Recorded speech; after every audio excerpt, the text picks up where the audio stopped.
J. Crawford, Adam the Bull, Garrett Bush, Tyvis Powell, Jason Lloyd. Plus, ba-da-da-da-da, you're loving him, Mikey McNuggets. And so many big names, it would take me hours to say all of their names. The ultimate Cleveland sports show starts now. Booyah! Now, we've said this many times before, but the show before the show is always interesting. And G. Bush just got here like 2 minutes before the show, but he already has Earl and I like losing our minds now. What did he say? I didn't even hear this. I can't say what he said. Can't get that off. We can't say that on the air. You they don't know what didn't expect Just that. look at Earl right now. They did not expect what I was hitting. Oh with. my God! Oh my God! I feel left out. I don't cannot like this. say what G said. Let's say. It was, by the way, we'll take the people inside. I won't give them the details. He out of pocket. But G was definitely out of pocket. He out of pocket, man. But at the end of yesterday's show, the three of us on the panel and Mike and Anthony, we sat around telling stories about our confrontations with the police. Yeah, man, we were spilling it. We were spilling it. It was funny. People's stories was funny.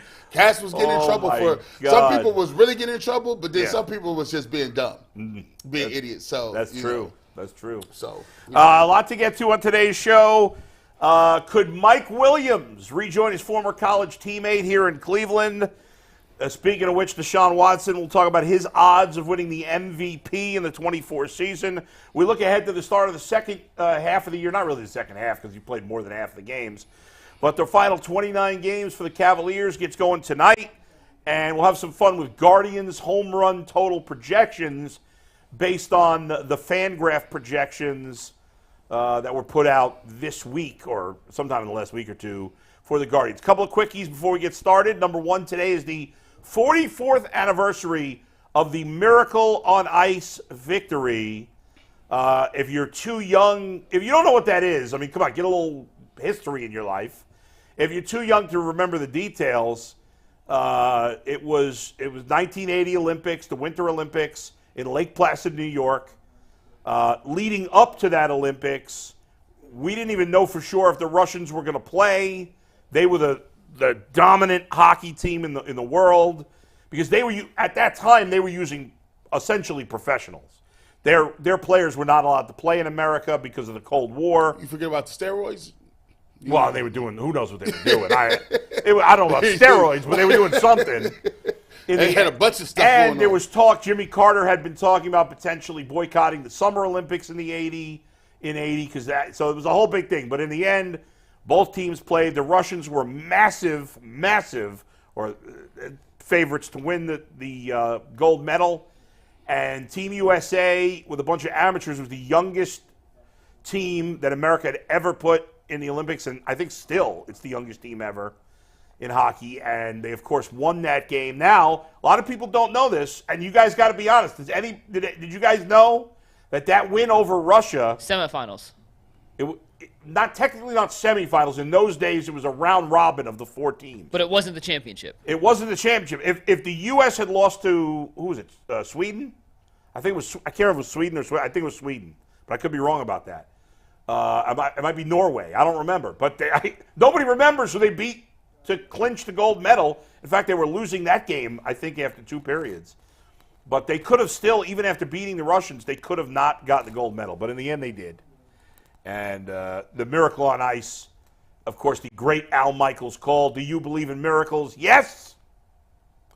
And there you go. Did you know that Mike Eruzione, the captain of that U.S. Olympic team, never played in the National Hockey League? Most of the guys on that team did. He never did. We didn't. We didn't know that. You didn't know that? No. Me and I mean, I'm not really a hockey authority either. And listen, Earl likes NASCAR, so you never know. Yeah, you're right. You know? Right. I mean, I don't like NASCAR. I mean, where was you actually getting NASCAR tuned in at? Like, where was you on TV watching that? At home with my brother and my father.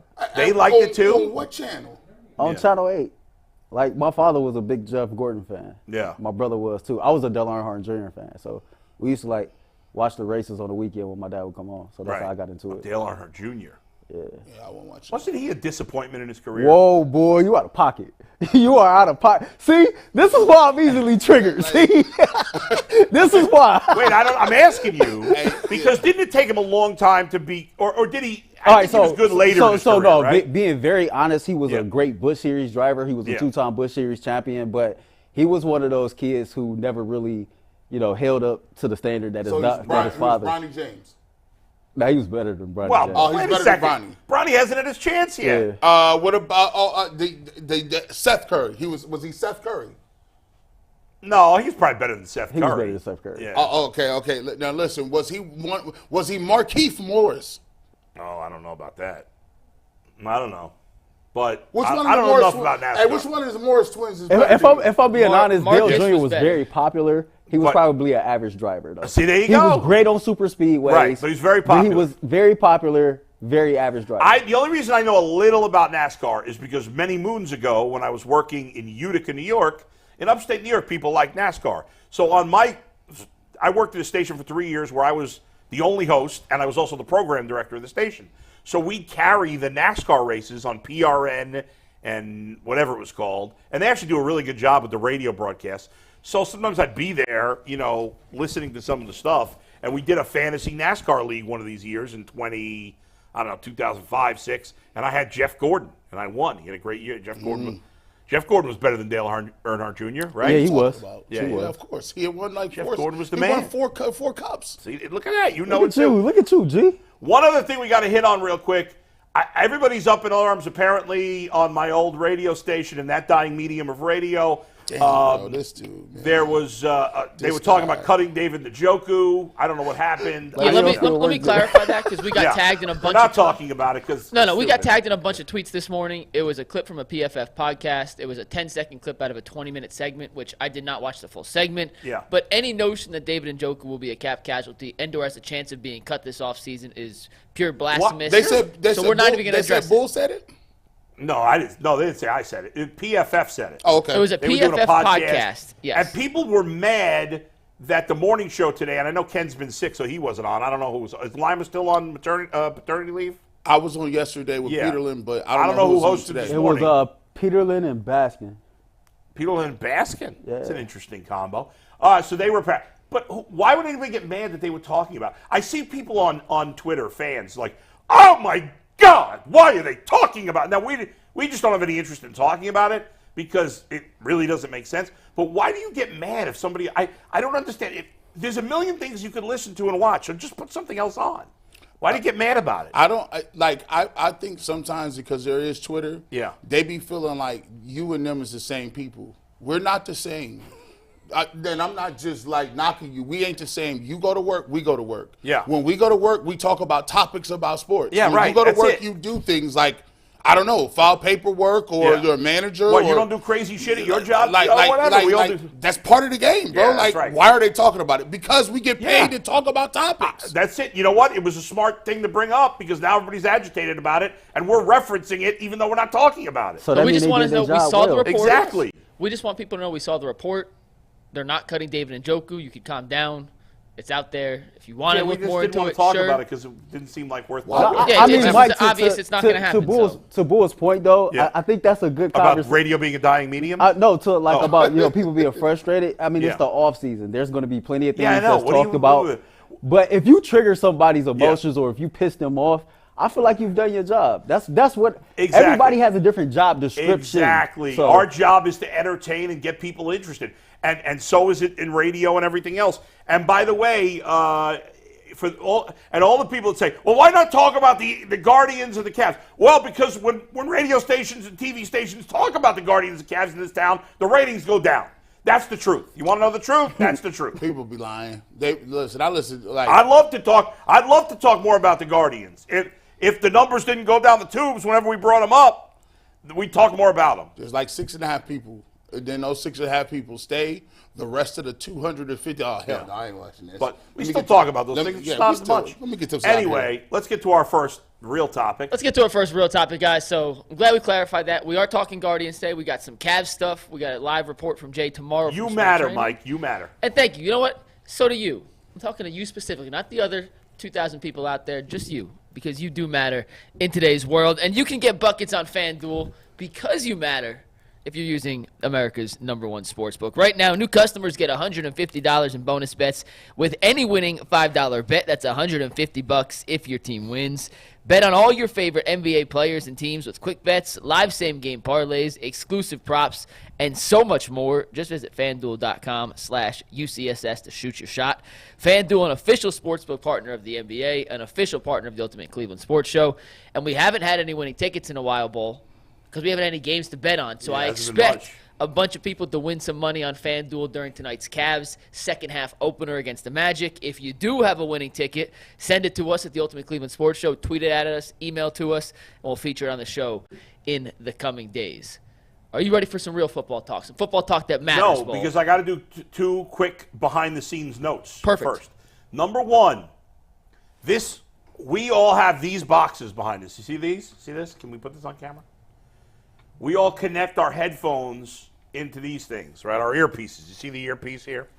Mm-hmm. The one that Jay uses, and now I use a lot when Jay's not here, it sucks. It's the worst one because I like to keep mine low because I don't, I've been putting, earpieces in my ears for 20-something years now. I don't want to kill my hearing.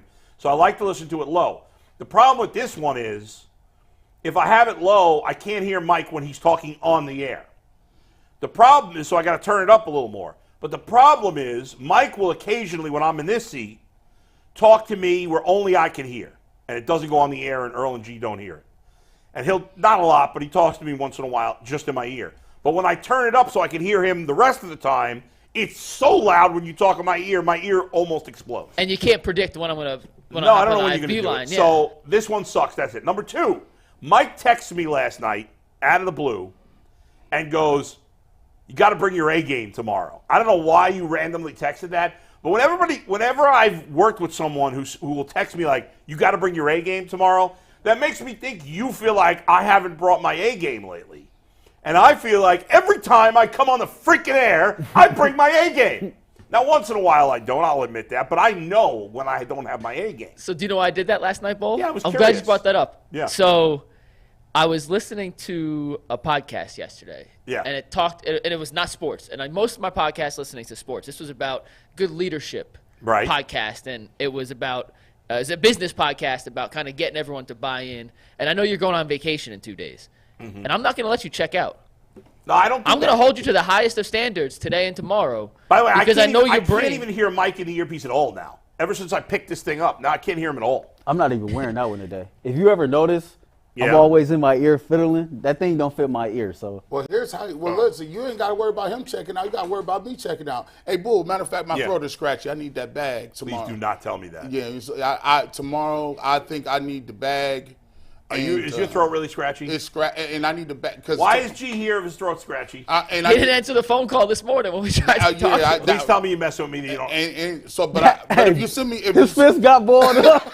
Are you messing with me? Hey, Bull, fist got boiled up. Are you messing with me? Bull should never said that. He said that he gonna pay you to not come to work. I said, hold on, this is workman's comp. You said kidding, right? You Bull set got the yourself up workman's for comp that. joint, right? I'm like, give me that bag. Now, I can't hear Mike. Can you hear Mike in your earpiece? Are you getting G. Bush, can you hear me?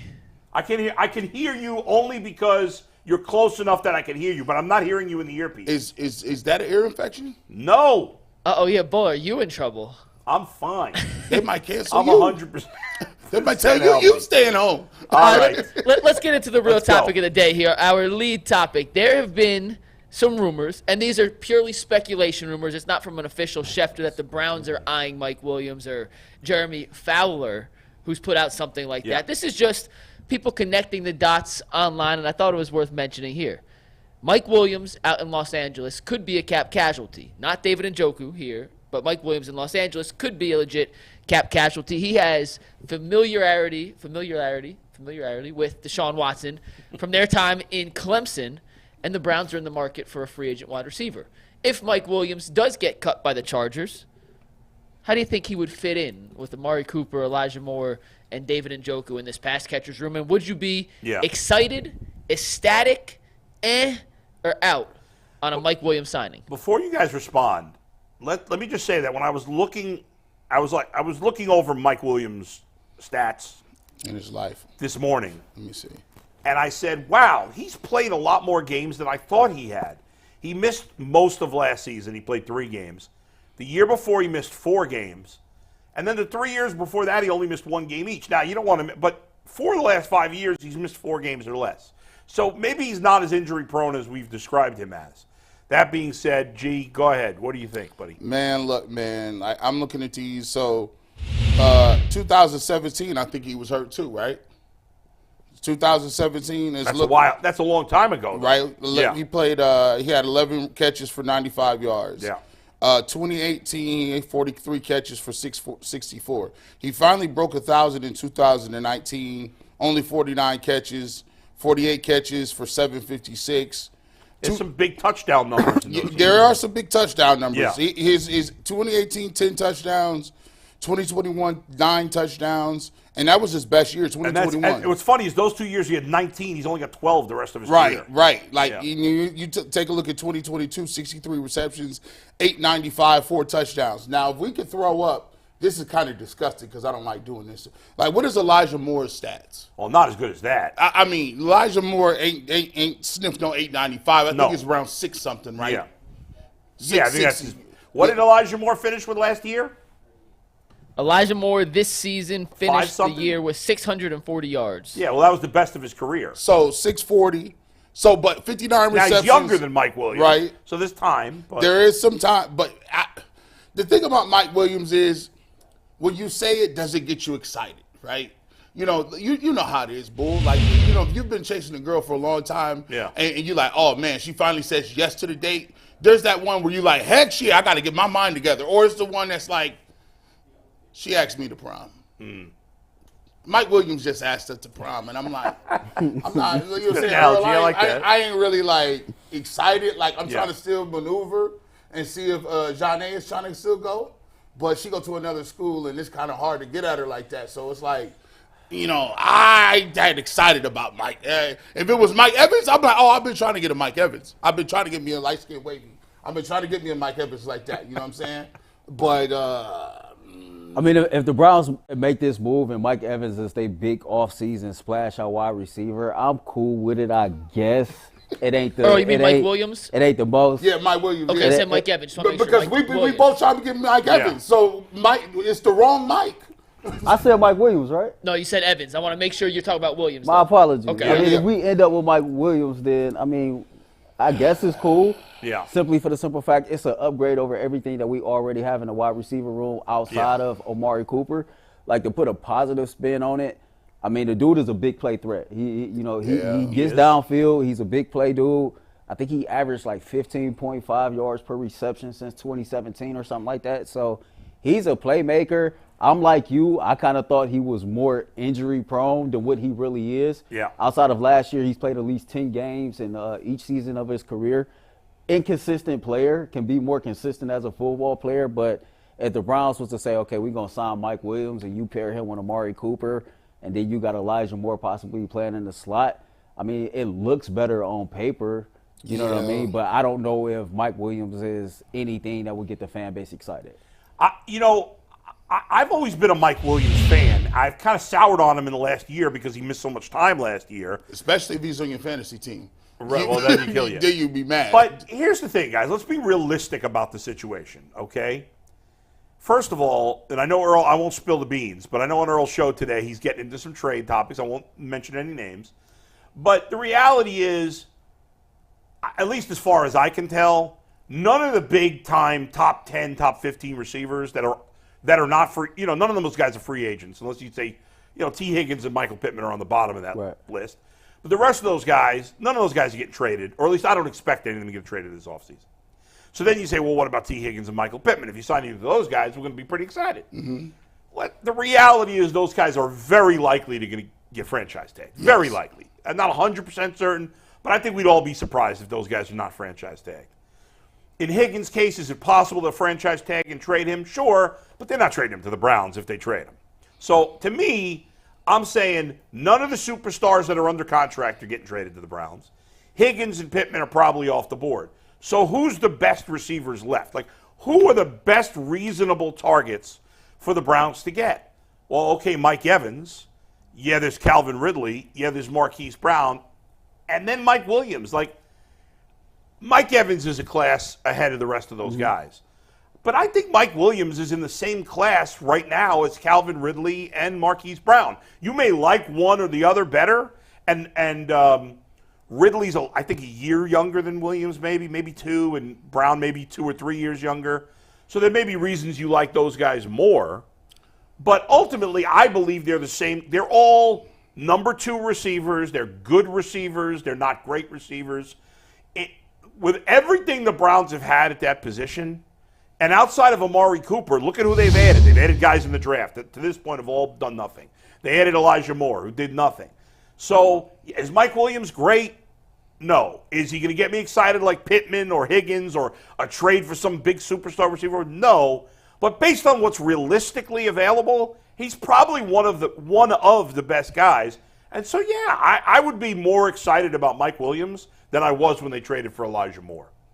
I would too. And that's ultimately what you want is an upgrade at the second receiver. And I believe that, listen, health is always a thing. You never know. Right. But if healthy, Mike Williams is clearly a level, at least one level better player than Elijah Moore, and that makes the whole wide receiver corps better. What was the injury? I don't even remember. I can't remember what it was either. I don't know. We can look that up, guys, what Williams But no, I agree with what Bull is saying. I definitely think it's an upgrade. You definitely will upgrade the number 2 wide receiver on your team. Like, when the dude is healthy, you know, just from what my eyes have seen when I watched the Chargers play, like, this is the dude that, you know, he was the downfield target for Justin Herbert all the time. Whenever he was going to take a big shot, hell, he torched the Browns a couple years ago. He did. When we went out there to play them. So, like, we seen firsthand that when he's healthy and he's on top of his game, he can be a difference maker and he can have an impact. He's a really good player. I mean, he's probably or at least before last year, I think we would have looked at him as,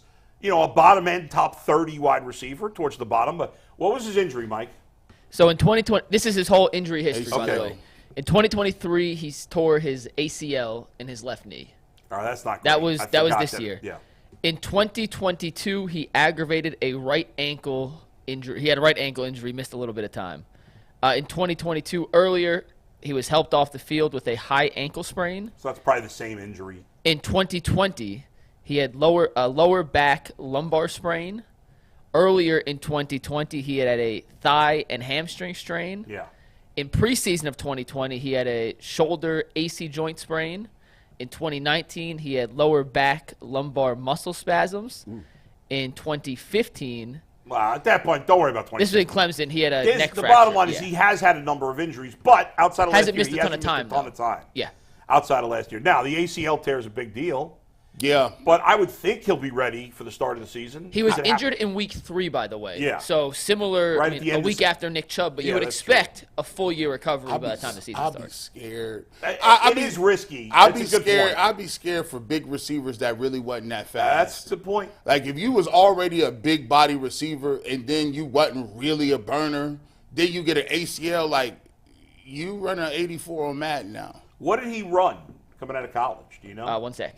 Yeah, I thought he was pretty fast, or I must be wrong about that. But I mean, Mike Williams ran a 4.53 and a 4.51 in his 2 official 40-yard dashes. He probably run about a 4.67 now. What is he, like, 6'4", 218? He's 6'4", 228 is his official listing. That ain't bad for 6'4", 228, though. I know, but I don't like. Listen, that's a big refrigerator. I had not remember. Obviously, we hadn't remembered it was an ACL. Now that we know, like, that factors in. But the bottom line is, we talked about this. You even said yesterday, "Hey, the guy can play 12, 14 games. I'll take it." Beggars can't be choosers. Even if he gets off to a slow start next year, my guess is, if he plays 12 games for them next year, it's a better 12 games than anybody else on their roster, no doubt. Now, again, I'd rather have some of these other guys. Marquise Brown, though, has had his injury issues. Yes. Mike Evans has been a relatively healthy player, but he's kind of old at this point. He was still good last year. Yeah. And he's not the speed guy you're looking for. No, he's not. From that angle, Ridley and Marquise Brown make the most sense. It's funny because, like Bull alluded to, I got big dreams for the wide receiver position. Like, I got the guys that I know I really, really want. But at the same time, in my mind, I know it's probably not going to happen. Right. Like, if I had my pick of the litter, give me T. Higgins first, give me Michael Pittman Jr. second. Like, these are two dudes to where I believe that once Amari moves on, they can turn into your number one wide receiver. Then you kind of figure out the rest of the room from there. But to your point, like, when we start peeling these layers back and we get down to, okay, who are some legit, realistic options that can be a difference maker, I think Mike Williams' name will pop up there probably top 3.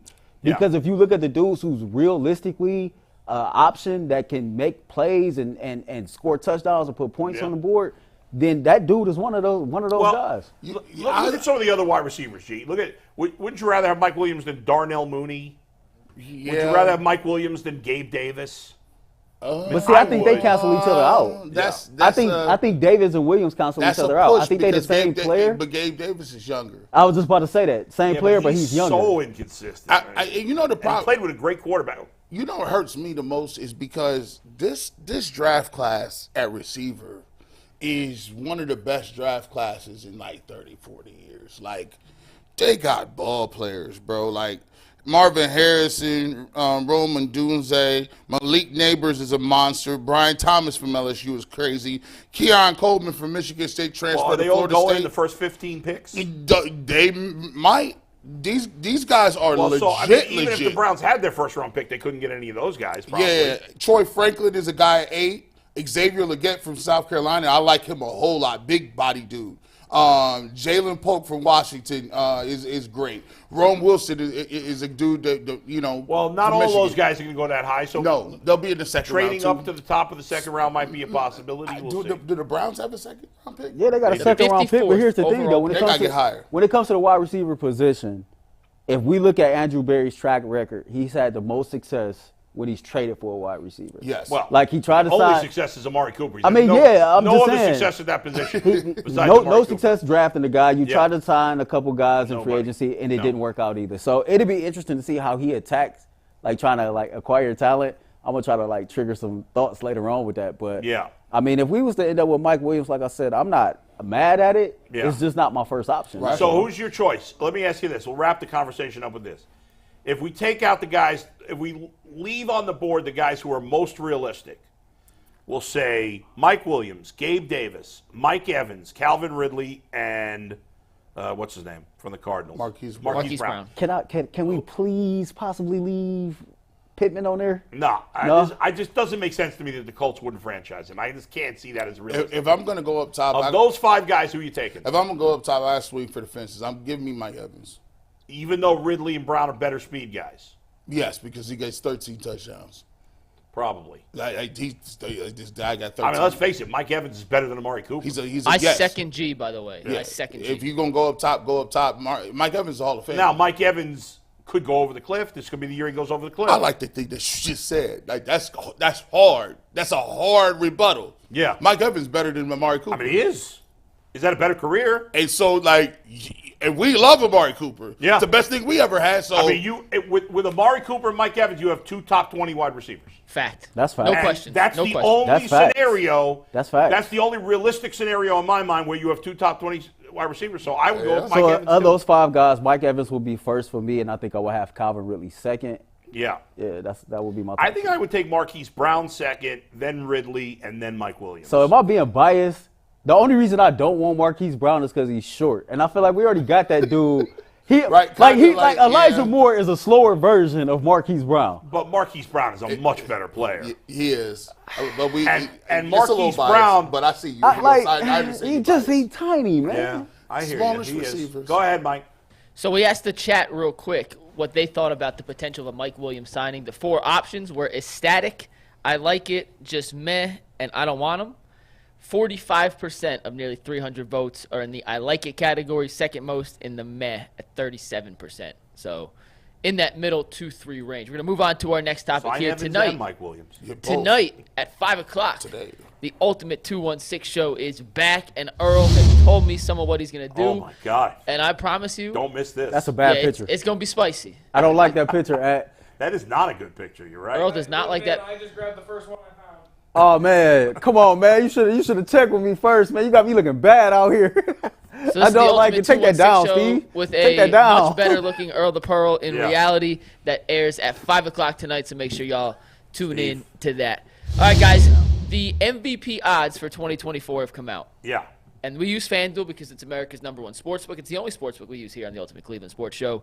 And Deshaun Watson is listed among the candidates who are up to bet on for MVP. We're going to go in order. These are the top 5 guys with the shortest odds, so the best, most likely options to win the 2024 NFL MVP award. You have Patrick Mahomes at plus 650, Josh Allen at plus 800, Joe Burrow 10-1, CJ Stroud 11-1, and Lamar Jackson, the reigning MVP, at 12-1. How about that? How about CJ Stroud has better odds to win the MVP than the guy who just won the MVP? Yeah, I don't know if I love that, but that's not the sake of this I love conversation. him. Love CJ Stroud, but better odds than Lamar? We can talk about that in a sec. Deshaun Watson, though, on the list, came in at 75-1. Okay. Now, to put a little context to that, these are some of the guys around the Deshaun Watson level. You had Anthony Richardson, who played 4.5 games last year at 30-1. Kirk Cousins coming off a season-ending injury at 40-1. Jared Goff, Justin Fields, Kyler Murray at 50-1. Baker Mayfield at 60-1. There's Deshaun at 75-1. And the quarterback below Deshaun Watson was Bryce Young at 100-1. So my question to you, G. No, you go start. You can start with Earl. Earl. Start with Earl. These odds too high, too low, just right, or completely way out of line? All right, so when I seen this in a rundown yesterday, I was trying to figure out the best way to answer this question without trying to sound like I was avoiding it. I guess they out of line, but I really don't even give a damn about the MVP odds. I can care less about Deshaun Watson winning MVP or even being in a race. I just need Deshaun Watson healthy, balling out for the Cleveland Browns, and leading us on the playoff run. And if I'm being totally honest with myself, even if Deshaun Watson did ball out because of the other optics, I don't think he will win the MVP anyway. So for me personally, I don't care about the odds. Well, that's just me. You should only care only in terms of if he's in the competition, that means he's having a great season, right? And I don't believe – I was talking about this with G. I think we were talking about this off the air yesterday. Kind of a little I bit. said, this idea that Deshaun Watson can't win the MVP because of the off-the-field stuff, I don't believe that. I believe he would lose – if it was a neck-and-neck battle with someone, he'd probably lose some votes because of that. But if he was a slam dunk choice to be the MVP, he'd win it. People would vote for him. I don't buy that there's that many voters that would not vote for him because of the off-the-field stuff. I just don't buy that. Now, I guess let's hope we find out because that means he's having an MVP caliber season. So, but you got to answer the question. What do you think about the odds? What was just right, too low, too high? 75-1. Are they right? I think they're too low. FanDuel way off here. To answer your question, since I don't want to be that dude, I think the odds are way too low. Okay. G, what about you? Well, look, so we were having a conversation about listen, people still vote for him. Yeah. The problem with it is the quarterback position. There's nobody running away with nothing. It's too stacked that people are going to have comparable numbers in most of the numbers you have. Unless you throw for 60 touchdowns or. I mean, Lamar won it. I don't think he should have won it running away, but he got it 49 out of 50 votes. So Lamar Jackson this year, but you got to think of it like this too. But there were a lot of people who got in that conversation. People talk as about the year went as along. a Brock Purdy. Purdy but kind forget when you think people are going to vote. Base it on how you would vote. Well, listen. This is. It's basically laughable. I mean, if you go back and put this in here, it makes you almost question whether people are smart or not. Think about this. Well, Vegas gets it right more often than they don't. Listen, these earliest Vegas odds is crazy. CJ Stroud, second year MVP, not happening. Can we look at that? The Richardson That's stuff. the one that really stood out to me. He played 4 games, fellas. Is he the 6th choice, Mike? No, there's some more players between. There's some guys in between the top 5 and Richardson. But I mean, Justin Fields is talking about getting traded. How was Justin Fields at 50-1? I could understand if you want Jared Goff or whatever, I actually don't think Fields is crazy at 50-1. I see the way I look at it.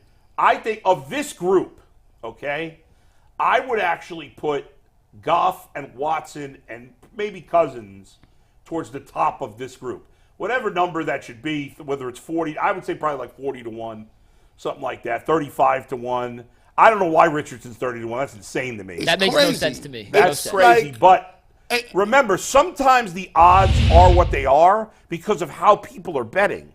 So there might have been a lot of early money on Anthony Richardson, and that's why his odds are. There may be a lot of fans that are very high on Anthony Richardson. To win the MVP, you got to realize, like, to win the MVP, you got to have a really good record. So you got to. Yes. So you basically saying to win it, you got to pick that team to win 12, 13 games. And so you could basically narrow it down by, okay, what is their defense? What is their, like, what are their records going to be next year? How will we think it project? And then from there, say who's going to have the best stats out of the playoff teams that are going to be Super Bowl contenders. Right. And you could eliminate half these dudes just based on that. Right, the teams. Yeah, now we don't know where Justin Fields is going to be. That's part of the reason I'd also, in addition to Watson, have Goff higher because we know the Lions are going to be good. And he had a hell of a season this past year, Goff. I like Goff Now, higher. ultimately, while I'm not confident that Watson's going to play at an MVP level, of that entire panel of players, he's got the most upside of all those guys. He's the only one in that group that has actually played at an MVP level in his career. None of those guys have. Cousins and Goff have been close, Right. but they've never played as well as Deshaun Watson's best. Now, as we've talked about ad nauseum, Deshaun Watson's best is a while ago now. But the fact remains that none of those guys have ever played as well as Deshaun Watson did at his best, which is why I'd have him probably the highest on this chart with Goff and Cousins right behind him and then all the other guys. Richardson would probably be last on my list. I mean, Richardson and Murray, the Cardinals are going to be terrible. Like Kyler Murray's not winning an MVP. I look at the Browns team and I'm like, okay, they're better than the Colts, they're better than the Vikings, Right. they're pretty much better than the Bears, the Cardinals, well, and with the Buccaneers. Fields, we don't know where he's going to end up. So let's say he ends up on Pittsburgh Okay, or Atlanta, I- and they end up being a Gotcha, contender. It's gotcha. possible. I think it's unlikely because I don't think he's that good a player. No, but but you know, what's the name is a little bit too crazy to me. Like I like C.J. Stroud, but ahead of Lamar, that is I don't know how high, you can. high. Like that's. I mean, I wouldn't. Who's after Lamar? Who's the next group? So Lamar was 5. Let me Yeah. pull it up here real quick while I have it. Probably Herbert, maybe. Give me one sec. Top 3 were Mahomes, Burrow, and Allen, right? Steve, take that. Yeah. Oh, Brock Mahomes, Purdy's Allen, probably Burrow, in that Stroud. second group. Dak's probably in that second group. So Mahomes, Allen, Burrow, Stroud, Jackson. So here's the next 6, after those. can I guess? Sure. 6. I won't give them in order, but I'll say 6 through 10 are Dak, Yep. Purdy, Herbert, Lawrence. You have 3 of them. Lawrence. That's a good one. Nope. No? Nope. Dak, Purdy, Herbert. Oh, is it only quarterbacks or are there running backs in there? There are running backs, but there's not a running back. Not in the Tua? top 10. Not Tua. Nope. Who are we Jefferson. forgetting? Jalen Hurts. Oh, Jalen Hurts. yeah. And Jordan Love is 7th. Oh, Jordan Love. I'm sneaky high on Jordan Love this year. I put him on my fantasy team last year. He got a little and he more- got better. He got better. With Second season half went of the year, out. he's as good as Lights anybody. out. Lights Yeah. out. I like him too on Yeah. the sneaky tip. I think, but just all jokes aside, I really believe that Deshaun Watson is probably going to be. He's probably the leader when it comes to comeback player of the year. I mean, if you say he plays all the games, if you say Deshaun Watson starts his 16 games or whatever, Yeah. he's the comeback player of the year. Because if you take think it. about it, the only thing that's really like they went 5-1 when he played. They're gonna have a good. We assume Well, that they're really gonna have 4-1. 4-1. Well, Yeah. yeah, I don't like that little sneaky game. Yeah, either. yeah, right. 4-1. If the Browns make the playoffs and Deshaun Watson plays all the games, you have to assume that his numbers Or are at least good. are going to be good. Yeah. And nobody's stock is as low as Deshaun Watson's right now No, as that's a true. quarterback. Nobody's. Baker's is higher. Yeah. Jordan Love's is higher. Lawrence, even the young guys is higher than his. So he Maybe got Bryce Young. That might be that's the only one. Yeah, I mean, I guess it's really just him and the rookie and second-year players that the guys who are lower, like Mac Jones, Kenny Pickett. They're never getting a guys job that back. have never been any good and may not even be starters next year. So I don't know. I think we all agree his odds should be better. I don't think he should be in the top 10, but he should be right after that. No. I'd put him in I think, do you guys agree with me that he should be the top of that group? Yes. Yes. Now, if he get Which would put him like 11 amongst quarterbacks. He go get Mike Evans. It's a whole new world. I feel like Princess It's Jasmine. a different world. So Richardson, by the way, who was the whole top of that new list, Yeah. He's Yeah, what 15th. is wrong with G So today? that's 15. Out of So pocket. if you had him in that same Oh, so range, who's 11 to 14?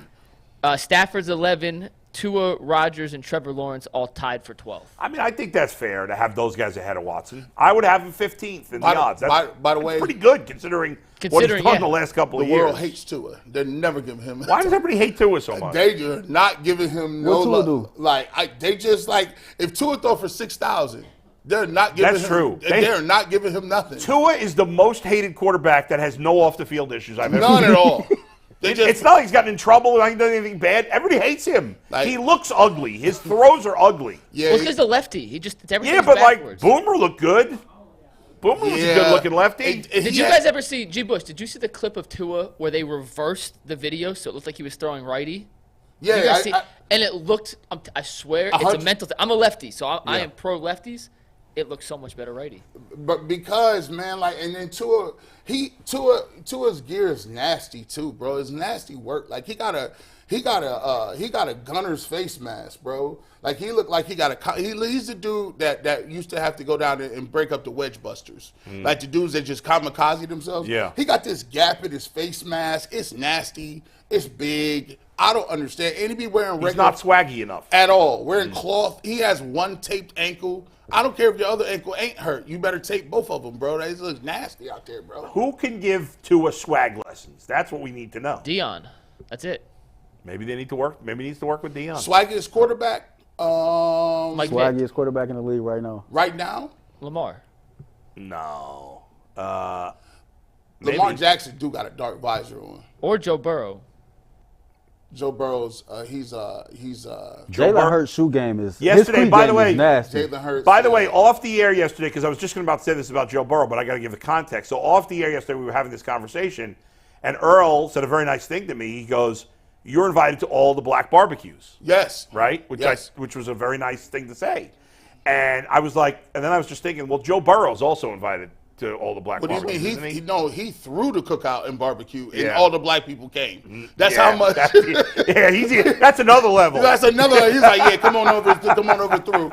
And at his cookouts, he play all kind of unedited music. It's crazy.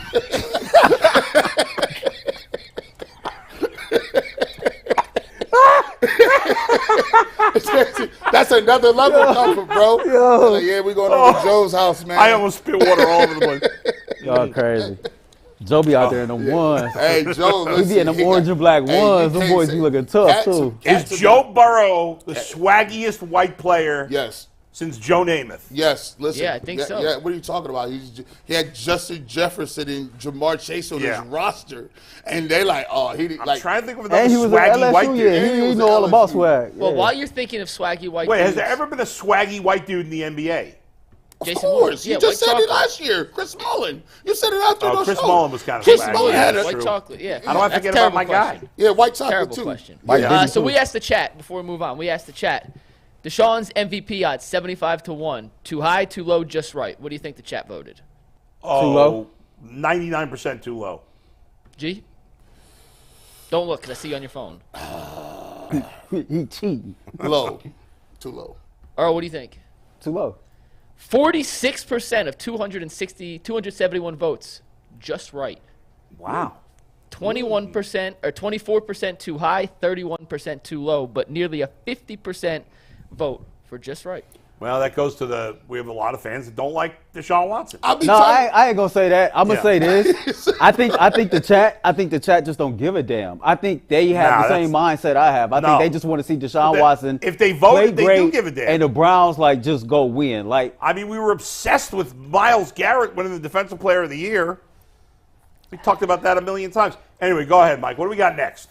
We're going to talk a little Cavs and play a little game of what's more likely. But first, if you're watching, if you're a member of the UCSS fam, do us a favor. Hit the like button. Hit the subscribe button. If you want to become a member, we have membership tiers. $1.99 gets you special emojis and custom perks in the chat. If you're $4.99, you get the overtime content every day. But being a subscriber. Hitting the like button costs you $0.00, and it helps us out a lot in the back end. So do us a favor if you haven't.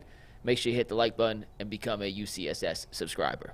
All right, guys, we're going to play a game of what's more likely as the Cavs get ready to tip off the second half of their 2023. Stop saying second half. It's not the second half. It is the second half, though. I know it's not It's technically the final the second half. 3/8. That doesn't. That's not. Listen, It sounds terrible. I don't It's like. the second I don't half. like. I don't like unreducible fractions.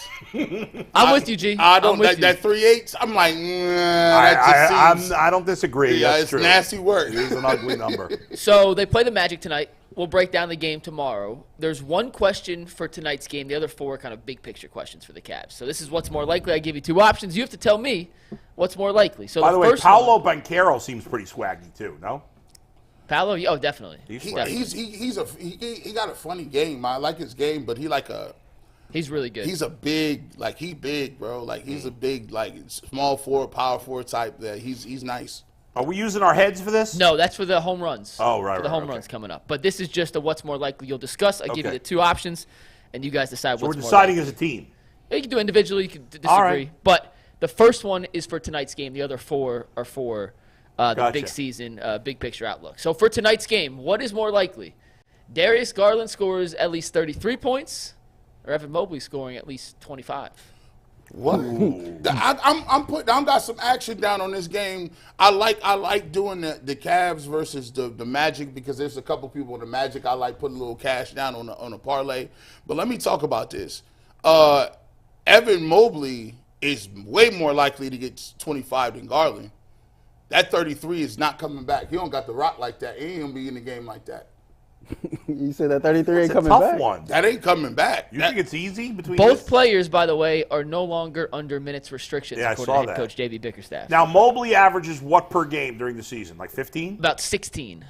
And Darius averages. About 19 right now. Okay, so Darius would be further away from his number. Go ahead, Earl. Who you got? You go. I'm looking up something. It's easy money. I think it's a tough call. G's saying it's easy. I don't think it's easy because Darius is going to shoot more threes. So if he has a hot night, Darius ain't been hot in a while. That's fair, but that's a lot of Evan Mobley's got to make more baskets to get 25 than Garland. Garland takes more. I'm going with Garland. You gonna go with Garland? I'm going with Garland. Remember He's due once for a big game. Remember once upon a time Garland used to get 50? Yeah. Like he don't have the ball like that. So according to our beautiful sponsor, FanDuel, they got the over-under set for Darius Garland at 16.5. The over-under set at Evan Mobley. 14? What? 14.5. So Yeah. somebody lying. Yeah. I'm going to go ahead and go more likely that Darius Garland scored 33 points, right? Because I did see a report that I think Donovan Mitchell is questionable with an illness. Oh. So if He Donovan is. Mitchell don't play, then definitely. Well, that's a big difference. You know, if that's a Donovan big Mitchell difference, doesn't but- play, then it's But easy. I think Garland. I think Darius Garland over the last week or so before the All-Star break was doing a damn good job of kind of getting himself reacclimated to playing inside this new system, and as far as getting himself into game shape. You know, I kind of said I put money on him last week that he was going to have his highest scoring output. true. And he did, so why not? Mike, what do you know about Donovan Mitchell's status? So this is very common. He hasn't practiced the last 2 days. Yeah. JB gave him the extra day off because he just came back from the All-Star break. Right. Very common, nothing to worry about. He's listed as questionable tonight because of illness. He hasn't practiced yet. I wouldn't be surprised if he misses But we tonight's don't know game. what his illness. It's a minor illness. I mean, if he's sick, why would you rush him back? It doesn't No really make much idea. sense. Are you he came off from changing the your All-Star pick break, if- so Yeah, look Donovan at Mitchell him. Look at him. doesn't He play? changing the it's pick. nothing to worry about with Donovan Mitchell. No, Nothing we to know worry that. about. Yeah, But if he's just got a cold or whatever, like got a little virus. yeah, or give him the something, extra day off. Heal I up, would just yeah. give him the day off. Well, here's no. Here's no. Like you got. You're not changing either way. You got to think about it like this. Like, there's a lot of the reason I'm not even going for 33. If Donovan Mitchell was playing today, I wouldn't say he was getting 33. It's That just- who wouldn't? Wait. That Donovan Mitchell wouldn't Donovan be getting Mitchell 33? would. No, Yeah. no, I wouldn't. No, I'm saying I wouldn't put today if he was fully healthy. Yeah. And you said I'm betting on this game. Would you bet Donovan Mitchell gets over or under 30 points? Oh, I would. I'm all the way under. I'm He's not definitely getting no going 30 over. points Why? today. Because the first game, guys play less minutes, maybe. It's the first game after the All-Star break. And Orlando is not no really pushover. They play hard as a young team. And two, like Donovan Mitchell, you got a lot of other people that get buckets. While Donovan Mitchell been playing, you look at what Evan Mobley been getting. He getting about 15, 16. There's nights that Jared Allen is getting 20 points.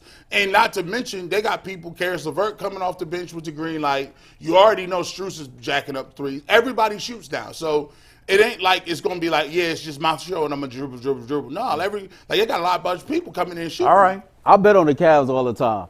And Donovan Mitchell is always on my ticket. I ain't saying he's a lock every night, but I usually have Donovan Mitchell 30-plus points on every ticket. And I bet on FanDuel every day. I'm just saying, like, I bet on FanDuel a lot. Mitchell, that 25.5 is difficult. It's a different one. Like, it's difficult. Like, it ain't like you ain't seen him think do about it. it. Think about it. He get to the basket. He get to the free throw line. But Spider hit about 5 threes a game for real. So, like, I don't think that's I don't. If he plays, you would have gone with Mitchell. Yeah. But all right, what's the next one, Mike? So now these are big picture. These ain't just for tonight. And we supposed to put our little faces up? No, that's for the home run for the totals. home Home run run play. totals. Oh, okay. Okay, so I'm going to give you 2 numbers for the Cavs' record for the rest of the season. This is that number or better or that number or worse. 29 games left. More likely the Cavs finish the season with a 25-4 or better record or a 10-19 or worse record. Oh, that's easy. That's 25-4. To make it hard, you should have said like 27-2. I think that could have made it I started at different. 26-3, and I was like, no, it's too high. I came down one. I don't think they're going to go 25-4, but I know unless Donovan Mitchell has a serious injury, and even then, I don't think they'd go 10-19. No. yeah, bar major injury is more likely that they go 25-4. I think anything other than that would be like massively disappointing. A mentality change has taken place with this team. I think they're very confident. They're rolling right now. I don't see them really kind of like losing a swag to the point to where they go 10-19 to finish. How many wins do they have right now, by the way? 36. So if they went 25, they'd finish with 61. Which would be tremendous. What's the Cavs' record? There was 1 year with LeBron they won over like 60. 65 or 2 years, 66 maybe. or something like that. They won 66 one year. Yeah. And then they didn't even win the check. That was mad. If you win 60 games, that is a hell of an accomplishment. Yeah, in they're not gonna win- 2008, they probably they won't won win 60 66 games, games. but- In 2009, they won 61. The only 2 times in franchise history the team has won 60 or more They're games. not finishing below 500. No, they're not going 10-19. I don't think they're going 25-4, but they're not. There's no chance. I give them a 1% chance of going 25-4, maybe even a little higher than that. I think there's no chance they go 10-19. No chance. I'm going to throw a little more hyperbole on this joint. 10-19, if they lost Donovan Mitchell and Jared Allen for the rest of the year and they was good to come back playoffs, they still wouldn't be 10-19. All right, we'll move on to the next one then. Made that one too easy. Okay. What's more likely to happen in one of the last 29 games of the season? Donovan Mitchell scores 60 or more points in a game, or Evan Mobley makes 4 or more threes in a single game? 4 or more threes is easy, bro. He made 3 points. He Has already Donovan made 3. scored 60? He scored 71 last year. Oh, that's right. How did I forget about that? And he ended the season 5 with different 40. players. 4 players have scored 60 points this season. Or Mobley make 4. Mobley's never made 4 threes. Has not made 4. He's made See, 3. again, I wish you would have said 5. Then I mean, He just made 3 the other day. I got to bro. go with the 4. I'm going more than likely that Donovan Mitchell scores 60 points in the game, then Evan Mobley makes 4 threes. Donovan Mitchell done scored 60 points before. Yeah, but Evan once- Mobley has never hit 4 threes. I mean, but it's 3. All you got to do is take But he's more. made 3. All he's got to do is he's never tried to shoot 4. I don't know if he's ever attempted 4. He has attempted 4 in a Both game of these before. things are unlikely. Donovan Mitchell, besides the 70-point game last year, had he ever done 60 in Minnesota? Well, he or never Utah, played in sorry, Minnesota, so Utah. that could not happen. Utah. But I'll tell you in 1 sec. He ended the year with 4 straight 40-point games. I mean, it should. The second one seems obvious, but Earl's not crazy. I mean, If you had it's to- not insane to think Mitchell could score 60. If you had to put the bread down. If I had to put the bread down, I'd bet on Mobley. But Yeah, I'm nervous that he's never going to take 4 in a game. there's a chance that Yeah, may not I mean, it's happen. not. It could go either way. If that said 5, I would definitely go with Mitchell. But it's So 4 Mitchell scored 60 plus just at one time, the 71 once game. in his career, and he's played a lot of games. He so- scored over 40 points, and I can't count because Yeah, it's, but it's over not sorted. 40 and 60 is a big I know, difference. but I'm just saying he's been over 40 enough that I have to scroll my page 2 Yeah, scrolls. that's so, fine. I wonder how many times he's been at 55 or more. Donovan, Yeah. Probably once, not, and man. it was only he's 46 is his second highest So output. he's never scored more than 46 except for that one game last Correct. year. So, But he's still done it once, and Evan has not made like, 4 threes. But here's know? the thing. Evan Mobley, 5 years from now, might have 10 games or 20 games where he's hit 4 threes. Well, this isn't for the rest of their career. This is just for this Donovan season. Mitchell's not going to have 20 games where he scores 60. So I'm going to go with Mobley. I'm going with Mobley. All right. Okay. Earl's Y'all out of pocket. Earl's going with Mitchell. I'm going with Spider. Earl, I'm with you. I'm actually with you on Donovan here. Go I'm with ahead. you. I mean, I don't think you guys are crazy. I think it could No. go either way, but All right, next up, Jared Allen. Remember, there's 29 games left. 29. I should have made this next one lower. Oh, boy, you screwed I'm going to change this on the fly. All right, change it on the fly. He's out of Over pocket. 27 double-doubles for Jared Allen, or fewer than 12. Change that from 15 to 12. You could make it 8, and I would still go 27 or more. Ooh, How many more interesting. games they got? 29. Wait, no, the problem is that at the end of the season, there's going to be games where he doesn't play a lot. Fewer than 15. Easy. Hey, I'm with Bull. I'm going. I'm still going 27. I'm gonna go fewer because Bull just struck a nerve. The Cavs gonna be locked into this 2 seed. They gonna be out there trying to play. I know, but I'm still saying the They're gonna be trying to 27. play Dean Wade. You might see Imani Bates getting I some know. minutes. So I'm gonna go fewer. I'm worried about that. Take it from the guy who does my name is 20 or more parlay. Yeah. 20 or more. Now look, you know how many games Evan you get Jared Allen who get like 25 points, Yeah. 9 rebounds. Yeah. You know You're what? like, dang it. Hey, Mike, you know what would have been a better one? What's more likely, 27 or more double-doubles, Jared Allen or Evan Mobley? Oh, no, that Well, would. Evan Mobley, No, look, he only Mobley averaged doesn't about get 8 double-doubles rebounds. I the same way definitely would go Allen Jared does. Allen on Yeah, that Allen gets way more. I'm going to go Jared Allen, but I don't feel confident in it. Well, they're 'cause both Jared Allen, so which Jared Allen? I'm sorry. I'm going fewer. 27 more. These guys are going. I'm going 15 or fewer. less. I'm going They're 15. probably right, but I'm going with the 27 or more. Okay. We should keep track of these and see. We We should. will- I actually will keep track of these ones. All right, we have one more. Then I have one more in my head that we don't have a graphic for. All I right. just thought of. Yeah. Okay, 2 players. This is from now till the end of the season. So forget the first 50, whatever, 9 games. This Yeah. is from now to the end of the season. What is more likely to happen over the next month and a half, 2 months? Isaac Okoro shoots 45% from 3, or Max Strus, who on the season is at 33%, shoots 40% from 3. It's a bigger jump for Strus, but Okoro would have to go from 40 to 45, Strus from 33 to 40. This is easy. It's That's true. easy. Based on statistically. It's Strus. easy. I'm going to Okoro. I'm gonna tell you why I'm going to Okoro. I think Okoro could get there by shooting less 3. Like if Okoro keep going like 3 for 5, Yeah. something like that. Like I would go with Okoro because he's not Yeah, gonna but- shoot him at the volume that Strus does. Yeah, but Strus in his career has been a better 3-point shooter. So and he's been not as good this year. So I expect him to be. I think he'll be a better 3-point shooter than Okoro from here to the end of the season. I think Strus will hit a higher percentage, so I'm going to go with Strus. Now you Who you going with? What you saying is we just gonna take where they shooting right now? No. No, from What has happened to this point is meaningless. So they What zero, will their 3-point percentage be 0%. from today through the end of the season? So Mike, they both started at 0% right now, or are we they're taking both their at 0 current? right now. Yes. 0 right now. No. No, Oh, Strus. okay. And I'm still with Strus, Earl then. for the record. I'm rocking with Okoro Yeah. on this one. Strus. I didn't understand the frame You of said the you're going with question. Okoro? I'm going to go with Okoro, absolutely. Wow. Here's why. You know the shots Isaac's going to get. Now, for him to shoot better than 40% where he's at right now, these are open corner threes. He just has to shoot a little better. He's only taking 2.5 3 a game. The difference in Strus, who's still taking close to 7 threes a game to shoot 40% now, and the level of difficulty on Strus's shots is not equal to the level of difficulty on Isaac Okoro's shot. I think both is in play. I think Strus numbers will go up regardless. But I think Okoro only has to make 1 or 2 more over a 10 All shot right. stretch as opposed I'm to going with Strus, Strus. who's going to have to stay hot, coming off screens, coming off pin downs in more contested situations. McNuggets, do you know what 45%? I know what 45% is to the regular eye. 45% is this dude don't miss. It's better than Sam Merrill shooting. Like right now. it's like for the regular eye, it's like every time he shoots, it goes in. That's how high 45% is. And if he starts slow, because he don't have the volume that Strus has, he has no chance to make it up. That's true. It is true. I just think the level of difficulty on the shot Strus takes to get to 40 in the offense the Cavs are running with him, as opposed to open corner threes for Okoro. Okoro should shoot a little better. He's at 40% on like 3.5 attempts per game. That's not a giant jump for him to shoot It one is better. a big jump, though, Mike, for a guy who's never been good before this year. but it's hot right now. I'm sticking with Struz. I just looked this up. So Steph Curry, for his career, the highest 3-point percentage that he's ever had for a single season is 43.7. But you can't compare Steph shots. I'm just saying, like, I'm just saying, Steph's being defended a lot better than. I get what you're saying. But that's it's what makes still Steph crazy. so crazy. Yeah, Even That's if what you're I'm saying. standing there by yourself. I'm just saying 45 is a crazy percentage.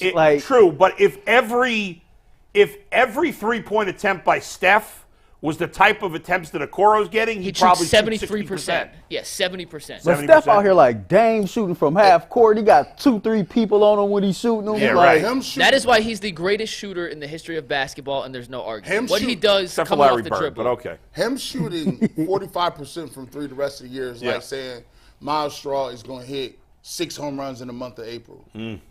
That's not happening. It's got to get hot. Don't count out Straw. I don't think Miles Strauss hit 6 home runs as a Guardian, period. So, I'm like, nah. And think about it. He's seeing all fastballs. That's like Miles Straw hitting 1 home run to the second level of Progressive Field. A upper deck All right, so I don't jack. have a graphic for it. I just thought of this off the top of my head. What is more likely to happen in a game before the end of the regular season? Amani Bates scores 23 points for the Cleveland Cavaliers, or, and this is a big or, Donovan Mitchell scores 52 points in a game. 52 for Donovan, 23 for Amani. This is easy. This is too easy. Donovan Mitchell. Why would you say All right, 60. We'll go back to 60. I'd still That's go Donovan still, Mitchell. like, 70.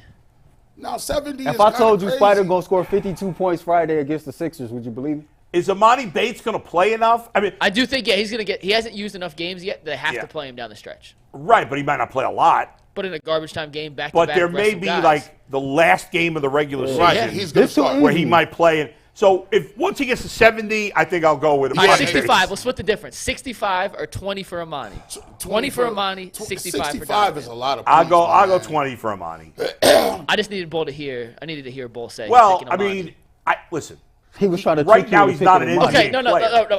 Better one. Yeah. Amani, 15 points. Jared Allen, 35. What's the most Jared Allen's ever scored? I think 31. You said Monty 15 points? Jared Nah, Allen 35? I'll go with Amani 15 because he'll have one game where they play him a lot at some point. And then he'll have he'll score his points. And he'll have a super green light. Jared Allen his to score career high 35 is points, 30. he's got to make 17 field goals. Career high 30 for Jared I Allen. mean, I've seen him. What's the most Amani Bates have scored like in an NBA game? In an NBA game? 2, 4, Yeah. 5? Amani Bates' career high in an NBA game. He scored 9 points against the Knicks. 9. Man, it's going to be a game in April. The Yeah. Cavs season is going to be locked up. You're going Right. to see like Isaiah Mobley. I don't know if they're going to be locked up in the 2 seed till the end. I'm just not in the yeah. 2 seed, but I just think wherever they are in the playoffs, like when we get to They'll that, be locked in. They'll be locked in. Probably. You're going to see there'll them be a dudes game, out there. or there'll be a game where they're up, where they have Amani with them and they're up by 30 points. They're playing some bad team, and he'll play the playing whole Detroit, second half. baby. Exactly. In Detroit, he's Right. from Michigan. They be like Amani go off and stuff right. like that. So He'll have 1 or 2 games at the end. Now, I of the will year, say, if he get to 15, here you go. there's a good chance he might get to 30. If he get to Well, I don't 15 know, and it's 30, at but halftime, 20. because you got to think He'll just about keep it. chucking the ball. Oh yeah, he gets 3 more shots after he hit the last one. Yeah, he'll to go- see if I can hit another one, and if I do, I get more green light. He'll be like 7 for 22 from 3. Yeah. That's a nice stat line, right? And they'd be like, Yeah. that is his version of going off. Yeah. Like if he goes 7 for 20, what is that percentage wise? 7 for 35. 20, 35%. We'll take it. All right, Mikey, what do we got now? All right, we're going to do a quick read from FanDuel. If you have a winning ticket from tonight's Cavs Magic game, or you've been on any of the NBA games going on tonight, make sure you send it in to us so we can feature it on the show, because we are an official sportsbook partner of FanDuel. Right now, new customers on FanDuel get $150 in bonus bets with any winning $5 bet. That's $150 if your team wins.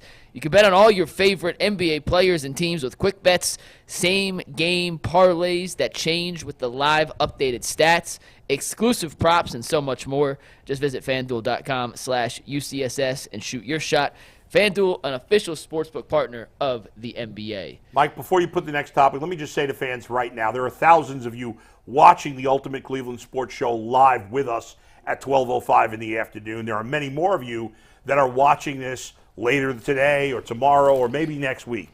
All of you have made the wise decision to shut off old media radio and put on new media, YouTube, and watch this show that we love to bring to you. We don't waste 20 minutes of every hour with commercials. Nope. We give you nothing but content the entire show. So what we ask in return is not much. Please, on YouTube, hit that subscribe button, click on it, hit the thumbs up, hit the bell so you get alerts every time we do a show, from all our extra UCSS shows to the original, this show.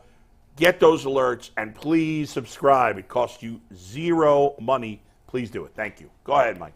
So the Cavs are back in action tonight, take on the Orlando Magic. And whether you're going to the game, whether you're watching via Ballys, watching via somehow other stream, whatever you may want to call it, the Cavs are back. And I saw a report over the weekend. The Orlando Magic actually tweeted out this report because their local TV numbers are through the roof this season. On the flip side, there are some local markets that are not doing very well in the TV ratings. Steve, you can take this graphic full. The Blazers from last year to this year are down almost 50% in local TV viewership. That makes sense. They're terrible, and they traded away Dame Lillard. The Nets, also an objective dumpster fire in Brooklyn. Their TV ratings are down. The Wizards are a comical joke each night they play. No wonder no one's watching. But the Cleveland Cavaliers are second in the Eastern Conference. They're 36-17, and their local TV viewership is down 16% from this time last year. Why do you think so? The guy, go ahead, G. You got a thought on this? Because look, you know, the Cavs used to come on local packaging and local plans for free, and with your Fox Sports Ohio forever, and it just used to be on. You could get it on your stream. You could get it on DirecTV. You could get it on your regular, whether you use Spectrum or. But it's Time still Warner on cable. most of those things.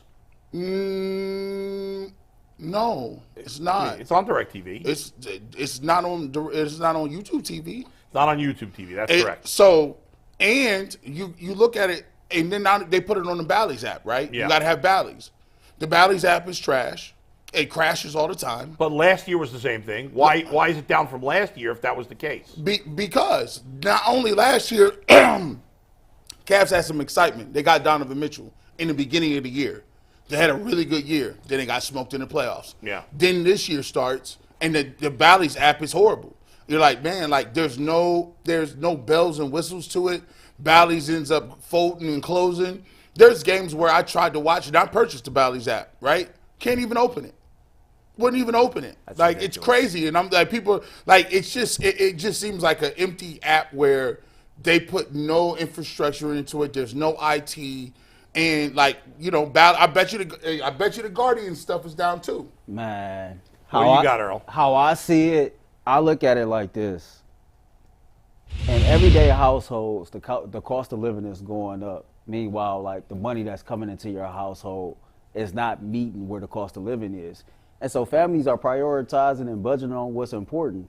Bally's is trash. You got to pay to watch your team locally. But you've had to pay forever. But I'm getting to a point. That's BS. So I think it's down because, like how you said, you had to pay forever. But the world is changing, man. Things cost a lot of money, like just to survive, make it every day, feed your family, get back and forth to work. Like people not going to spend that extra $10, $12, $13 a month on Bally's, no matter how much they might want to watch the Cavs. Boy, when I grew up, I didn't have cable.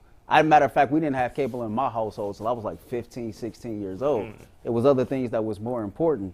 The Cavs struck a deal to return to WUAB for 5 games this season.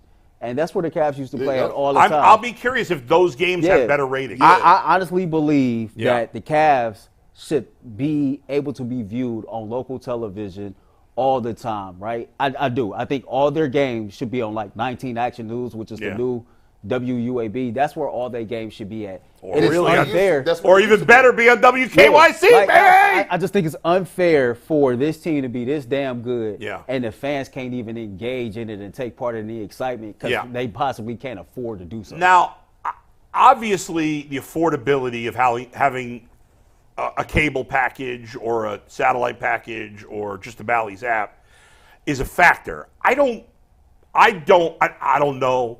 I don't necessarily buy that. I don't see why that's a factor compared to last year. In fact, inflation is down. Prices on a lot of things are coming down. The economy, contrary to nonsense put out there, is better than it's been in a while. Can I throw this to you? Because I just thought about this. Yeah. So here's how they get you. Yeah. Before, you used to be able to watch all the local teams, right? They Right. make you choose now. So we talked about it before the season started. DirecTV didn't have the Browns. Right. So it forces you to pay the $100. Well, it didn't have the Sunday ticket. Didn't have Yeah. Right. So the Browns are blacked out, so you Yeah. had to pay the $100 for YouTube TV. Now YouTube TV doesn't have the Cavs. Right. Now so that- are you going to pay See, DirecTV? That is the biggest thing. Now, you could watch the Browns on DirecTV. Yes. Not at a market. Yes. But you could watch them in Cleveland because you have the networks. I think that's the biggest thing. I think there are a lot of people in Cleveland and all over the country that switched from DirecTV or cable to YouTube TV when the football season started. Because even if you're just a Browns fan, a lot of football fans like to watch other games. You wanted the Sunday ticket. So I was one of these people. I had DirecTV forever, and I switched to YouTube TV in September because I wanted to be able to watch the Sunday ticket. And I think, like me, a lot of people at the beginning of the season were like, well, the Cavs were exciting last year. They let us down, so I'm not going to watch them this year. We'll see you later in the year, or I'll watch them if they're on ESPN or Right. NBA TV. And I was one of those people. Early in the season, I wasn't watching the Cavs. And now I've been finding ways to watch the Cavs, whatever. And they've been on national TV a little bit lately.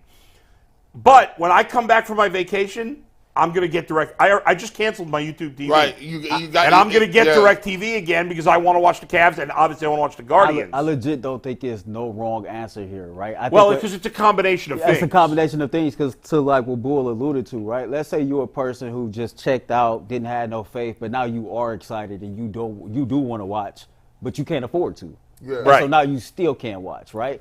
And so Right. I just think, to me, and I could be wrong. From where I stand, Yeah. I think the economy plays a large part. But the economy's in good shape right now. I mean, you might say that Unemployment- overall. I'm Listen, just that's being not- honest. Like, I'm just being honest with Yeah. what I see. I can only go off of what I Right, see. is it any different than last year or the year before? Here's It's why. been worse, man. So the economy. Unemployment is at worse. its lowest rate in years. I think. See, here's the Getting thing. worse. I think unemployment is the difference between being unemployed and underemployed. Fair. When you're underemployed and you got to work 2 jobs to make what you should at one, Right. it's tough. But listen, the economy has had its issues since the pandemic. It's been an issue. Obviously, but prices have gone up on all these cable packages. And you used to cut the cord to save money, and now you're not really saving You're not money. because So yes, I think that's a factor, and I definitely think that's a factor. I think that's a factor. Certainly, the switch to YouTube TV is a factor because you can't watch Ballys on YouTube TV, and the fact that the team felt like they sucker punched us last year, I think early in the season had people less interested. I would guess that the last month, the Cavs' ratings have been better than the previous month, and they'll be better in the last 29 games. the way I had to do it was I had for the longest time the DirecTV stream, right? And for the longest time I had it, and then one day we was a preseason game or something, and they was like, "Yeah, the Browns game ain't on TV," and I was like, "Oh, that's unacceptable. Like that's bye."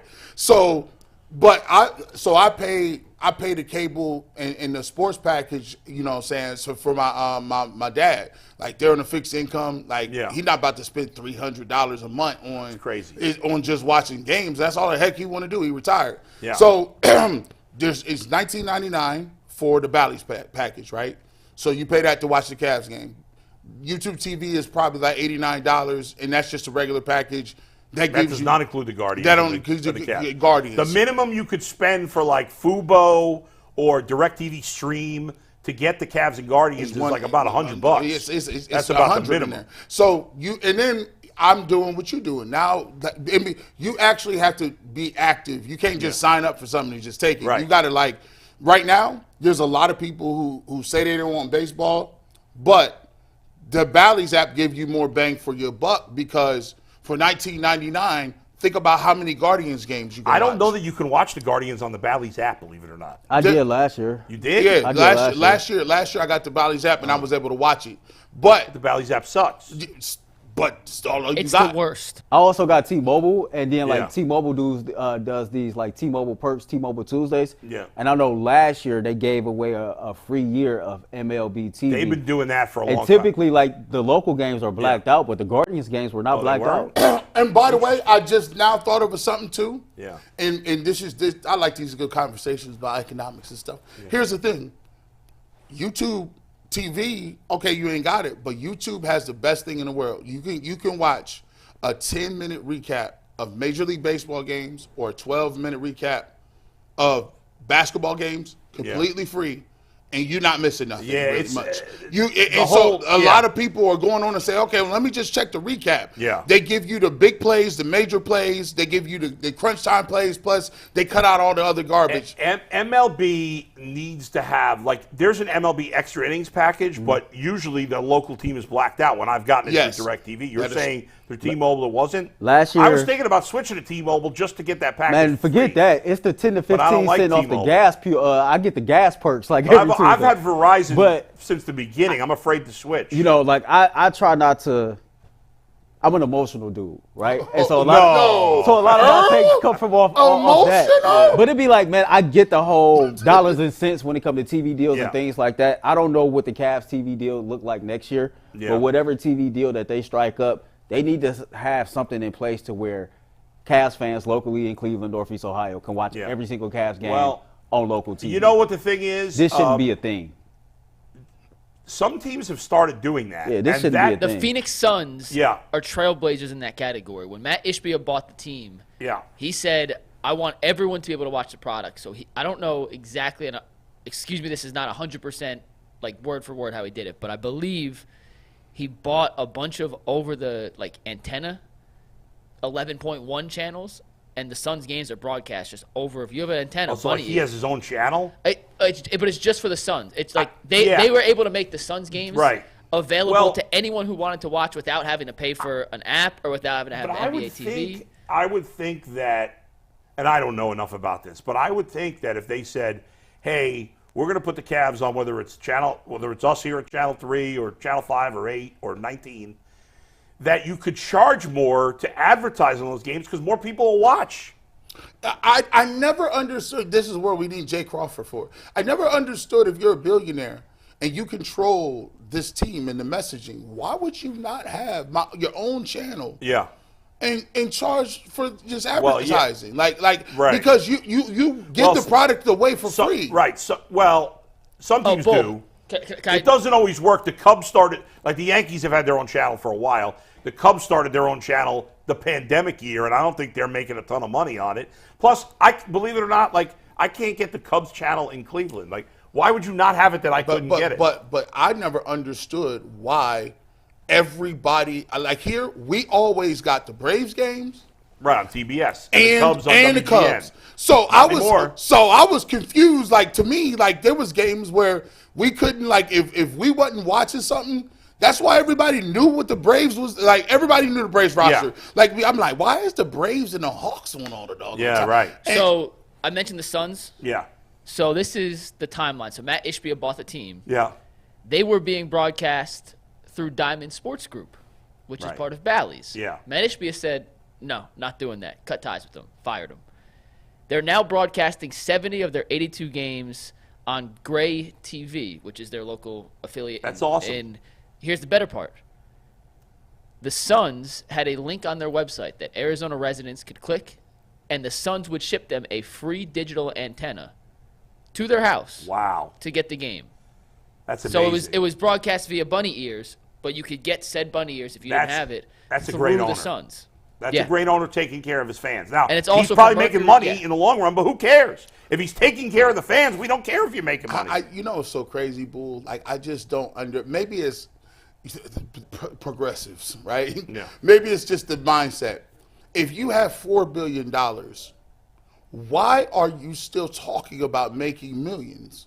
you're a billionaire. Yeah. Like it doesn't you don't need to make money on everything. Like regular people, we go to work, they give us a check, and we keep coming back to work. Why is it that you got to make money hand over fist on every transaction? I don't know. I can't get into the mind of a billionaire. It seems like just greed to me. I don't know, but yeah, I don't know if we're ever going to have the majority of Cavs games because you're right. When I was a kid, I watched the Mets and the Yankees on free TV. It was Channel 9 and Channel 11. I would watch the games. You never have to pay for it, and now you got to pay for everything, and that's the way of the world, and unfortunately the case. And there are people that can't afford it, and that sucks. Did that? Well, I'll ask you about baseball. Didn't that hurt? Do you believe that hurt the national passion for the game? Like when I grew up, there was multiple teams that were on all the time. I didn't pay for those channels, right? And now, like you said, we haven't even started talking about Peacock and Amazon, right? Well, and that's the thing with football. At least you can watch your home team if you live in market for free. Yes, you get it, for the most part. I mean, most people have at least some level of basic cable, but you can watch it for free. Anyway, go ahead, Mike. No, I just wanted to put a little bow on that and get ready to talk a little Guardians because they're still on the Ballys app, and I guess you can watch through the Ballys app, or you can't watch Guardians games through the Ballys app. Well, you couldn't, but Earl says you can. No, real quick, I remember, like I said, I didn't have cable, so I used to watch the cast on WUAB all the time. And Mike Fratello was the head coach, and he used to do his little segment. And you would see Jeff Phelps sitting up there doing the whole cast pregame show. Like no more Jeff. I think that's why the ratings are down too. Jeff's not on there. Yeah, with the blue. And we all miss Fred McLeod, who passed away a couple of years ago. Yeah, that was tough. Anyway, go ahead, Mike. We'll talk a little Guardians here and some home run projections. And before that, at 5 o'clock tonight, Earl the Pearl's back with his Ultimate 216 show. He's got something spicy that will definitely trigger off some of you guys in a good way, maybe in a bad way. We'll see. But Earl's always up for a little back and forth discussion. It is a live show at 5 o'clock, so make sure y'all tune into the Ultimate 216 show at 5 o'clock. Bull, what are you reaching for? Your phone? I dropped my phone. Okay. Yeah. We're going to do a little over-unders on some Guardians home run projections. Bull, you sent this to us on Tuesday. These are from Fangraphs. Yeah, and Fangraphs has, I can't remember the total number, but Fangraphs is projected. Fangraphs is, like a PFF type of site for football. But baseball analytics are more widely accepted. Like baseball is almost every GM is basically an analytics guy with almost no exceptions. So it's not like football where, a lot of people are like, PFF, who cares? With baseball, everybody takes Fangraphs seriously. And so people buy into the projections. Doesn't mean they're going to all come true. Obviously, it's not perfect. But Fangraphs has the Guardians hitting significantly more home runs this year, Mike. I texted you guys the number. I don't remember the exact number, though. It was up, I believe, 43. I'll pull it up right here. I believe it was up 43 from last season. Now, they were dead last by a lot last year. So you had up 49, so they would hit 173 home runs, up 49. And as you mentioned, that put them in 20th place instead of dead last. So still bottom third, but if the Guardians finish 20th in home runs this year, they have a chance to win their division. Right. Big fact. Because they have pitching. So now I don't have a lot of faith that they're going to finish 20th, but you can't be 32nd. 30th.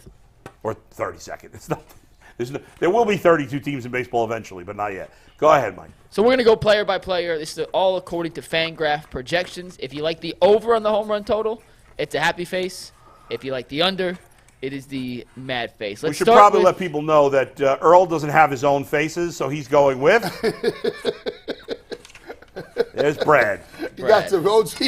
It's the pride of Warrensville. It's the Warrensville connection. Got the OG, Joey. Shout out to the OG, man. We got to get Earl some faces, by the way. I don't know how, what, when, or where we got these, so I'll have to do a little digging and find out. Shout out to Brad. I seen Brad a couple weeks ago. Oh, yeah? I went to my baby's game, and he was there. What was he doing, just schmoozing? No, he was just there watching the game. Nice. He was just there watching the game. It's the Brad Sellers Court. It's his arena. Can be there whenever he wants. Yeah. Concessions? Who, Brad? Yeah. No, he paid for his ticket. He paid for his concessions just like everybody else did. Damn. You got to pay to go to a high school girls basketball game? Got to pay to go to high school girls and boys, yeah. What? Yeah. For high school basketball games? Yes. I shouldn't have said girls. I'm just being period. High school. Yes. Yeah, bro. Really? Yes. Yeah, like that's a whole big. I wonder if the production ticket prices is going up. Did I pay? I went to some Rocky River football games. I don't remember paying. See, your son plays baseball. You can't charge for baseball games. No, but I went to Like- Rocky River football. You 100% paid for high school football. Yo, if you are a high school sports fans, though, man, Warrensville High started a playoff run looking to go win the state championship this Saturday. 1 o'clock at Warrensville High School. They play Northwestern. I will be in the building to run And to your the state daughter championship. is playing how much? She plays a significant amount of time. You know, she gets some steals and some rebounds. Yeah. So she was in the lab early this morning. Who's the best player on the team? Oh, there's not a clear number one player? Nah, they don't have a clear number one. This is a great group of young Just talent. like a balanced squad? Yeah, last year though they had like 2 or 3 standout players. Are but- they any of them playing in college? Yeah, they're playing in college right now. They don't play D1 ball, but I'm Where really they looking playing? forward to. You know? Yeah, but I'm just looking forward to this playoff run. I'm Yeah. looking forward to them going like to win state. These girls is excited. All right, good So, luck. They got Yeah. a chance at state. But yeah, you gotta pay. It's about $10 at the door. Oh, just because it's playoffs. No, No. regular season. Regular season high school basketball, Yes. you got to pay. Yeah. And football. I And don't- wrestling. How did Yeah. I not know that? But yeah, Brad pays for things just like everybody But else I don't does. think I paid when I went to Rocky River football. Then you owe Rocky River probably $30. Really? Tickets like I went to more than 3 games. I went to general all admission. their own General games. admission is probably at $8 to $10. I didn't know that. Maybe I did pay and I forgot. All right, go ahead. All right, this is the over-under home run. Anthony, let's start the clip now. Yeah. These are the over-under home run totals for the Guardians according to Fangraphs. Happy Yeah. face for the over, sad face for the under. Let's start with Jose Ramirez, the projected home run leader for the Cleveland Guardians. Fangraphs set his home run projection at 27. Over-under 27 home runs That's a little for high, Jose bro. Ramirez. It's a little He high. did not hit 27 last year. What do you have last year? No. 24. I got him at 20. I got him at 24. I got him about 22 home runs. I don't know which one He of had these is 24 last happier year. or sad. This is my happy. I'm going over. Where's the other one? Let me see the other one. I don't know which is which. I'm confused. Yeah, that's the sad. Okay, yeah. You got it. Happy. I'm going over. That's going more over of a too. surprise. I got Jose having a big year this year. I got him with 33 home runs. How old is Jose? Not that old. Jose is 31? 31 and a half. That he old. I can't believe they wasted that man's career like Man, that. y'all out of pocket keep calling I mean, he did athletes go to that's the World 30 Series. plus I mean, old. he wasted that man. They got him to take that back. That was a jackleg deal that they gave him. Jack leg. That Yo. deal was Minimowski. They Yeah. paid him pennies on the dollar what he was worth. Boy, help me out here, because Yeah. I heard an interview with Stephen Vogt, and Yeah. he talked about, having the guys be more aggressive and actually taking more swings to hit home runs, being more aggressive early on in the Yeah. count. So I like that. That's why I I hadn't said heard that, but I like that. that's why I said I'm going over. All right. Well, and here's another reason to go over based on something Stephen Vogt said too, and I forgot about this until Earl just mentioned something Stephen Vogt said. It reminded me of something else he said, that it looks like, for many years, Jose's been hitting third in the lineup. This year, it looks like he's going to hit second, which means how many more plate appearances is he going to get? Over the years? I mean, over a year? Maybe it's 30, 40, 50 more plate appearances? I would always ask. They can't protect the man. Well, they're going to have Naylor probably batting third, and Naylor's pretty if good. they so move him up, they can. it's smart. Ramirez should have been batting second a while ago. And Stephen Vogt's a more new school manager. We're going to see more Is stuff that like going to hurt his RBIs? It might hurt his RBIs, but we're not betting on the RBIs right now. We're betting on the We're home talking runs. home runs. Slippery Bulls. RBIs don't win you a World Series. Hitting home runs does. So 2 yeses for the over, 1 under from G. Bush. Let's Yeah. go to Josh Naylor, the guy who will most likely bat behind Jose Ramirez. His projected home run total is 23, according to Fangraphs. Over under 23 for Josh What did he Naylor. finish with last year? 17. I believe 17. I need The more. thing with Naylor is, because of his body type, He's I'm always supposed worried to. about getting hurt. He always misses some time. I'm going to be positive about Josh, and I'm going to say yes. If he's healthy, if he plays 140-something games this year, he'll hit 25 home runs. He's a big dude. I need at least 27 from Naylor. You need to get on some creatine or some pre-workout or something, dog. We don't even get suspended. Let's say, look, hey, the baseball players, hey, you need to go get some NO2s. Get on that Barry Bonds stuff, Yeah, Josh. get it. Let's We go. ain't gonna do the clear and the cream, but Yeah. we're gonna get you some creatine. We need 27 home runs out of you, Josh Naylor. Hey, he need to be in the Hall of Fame. That's a whole other story. Oh, I thought you said Josh Naylor. Yeah, I was like, wait a second. Wait, whoa. Barry Bonds need to be in the Hall of Fame. Yeah. Well, he's not the only one, Yeah, but that's yeah, another that's story it. for another Whole day. nother Go day. ahead, Mike. Earl, did you take the over as well? Yeah, I took the over. So 3 overs for Josh Naylor. In his 2 full seasons, or his 2 fullest seasons, I guess, He hit 20 home runs in 2022, 17 in 2023. The difference now is he finally hit lefties. So the fact that he can hit lefties now, I think if he stays healthy, puts him over the top of the 25. Okay. He was also on pace for 23 home runs in each of his 2 full seasons, but injuries held him to 120 games. Get on, get your lower body. He's younger than you expect, too. Like, he's, what, 27? Not even, 26. Yeah, I mean. He just look older. He looks like he's been around. I feel like he's been around forever, but he's only 27. He has that Kung Fu Panda archetype. Yes. He got, he one of them baseball players that don't look like they play baseball. No. Just. All right, next up, Andres Jimenez, who was phenomenal his rookie season, took a bit of a step back in 2023. That wasn't his rookie season. That was his first season with the Guardians. He's kind of old, too. Sorry, excuse me. His rookie season in Sneaky Cleveland. old. Yes, I don't know why I thought it was rookie season. But big 2022, took a step back in 2023. In 2024, will he hit more than 18 home runs or fewer than 18 home runs? He's going to be right around that number. I'm going to go under on him. How old is Jimenez? Jimenez is 25. That's sneaky old. How's that sneaky old? Like, in baseball years, that'd be sneaky old. So Jose is old at 31. Yes. And now he's sneaky old at 25. Is not Mike tried old. to set him up like he Man, was you straight are out of pocket. Straight out of AAA. He wasn't straight out of Double A. Straight out of AAA. Like, he didn't play for like 3 or 4 teams, and he been here. He only played for one other team, but he had been with the Mets for. I'm going under, man. Like, come on. I'm going under, though. I think he's going to hit like 16, 17. He's going to be close to that number. Boy, got me feeling like I know what I'm talking about. Another dude that need to be on the creatine. You need to get you on some pre-workout. I need at least 22 from him. If they going to get all these extra home runs, that they going to put him at 20th, he need to be hitting 22, 23 home runs, but he's not going to do it. Just like Not George bad, W. Bush. Because he's sneaky old. Not going to do it. Because he's sneaky old. He's sneaky old at 25, bro. All right, next, Mike.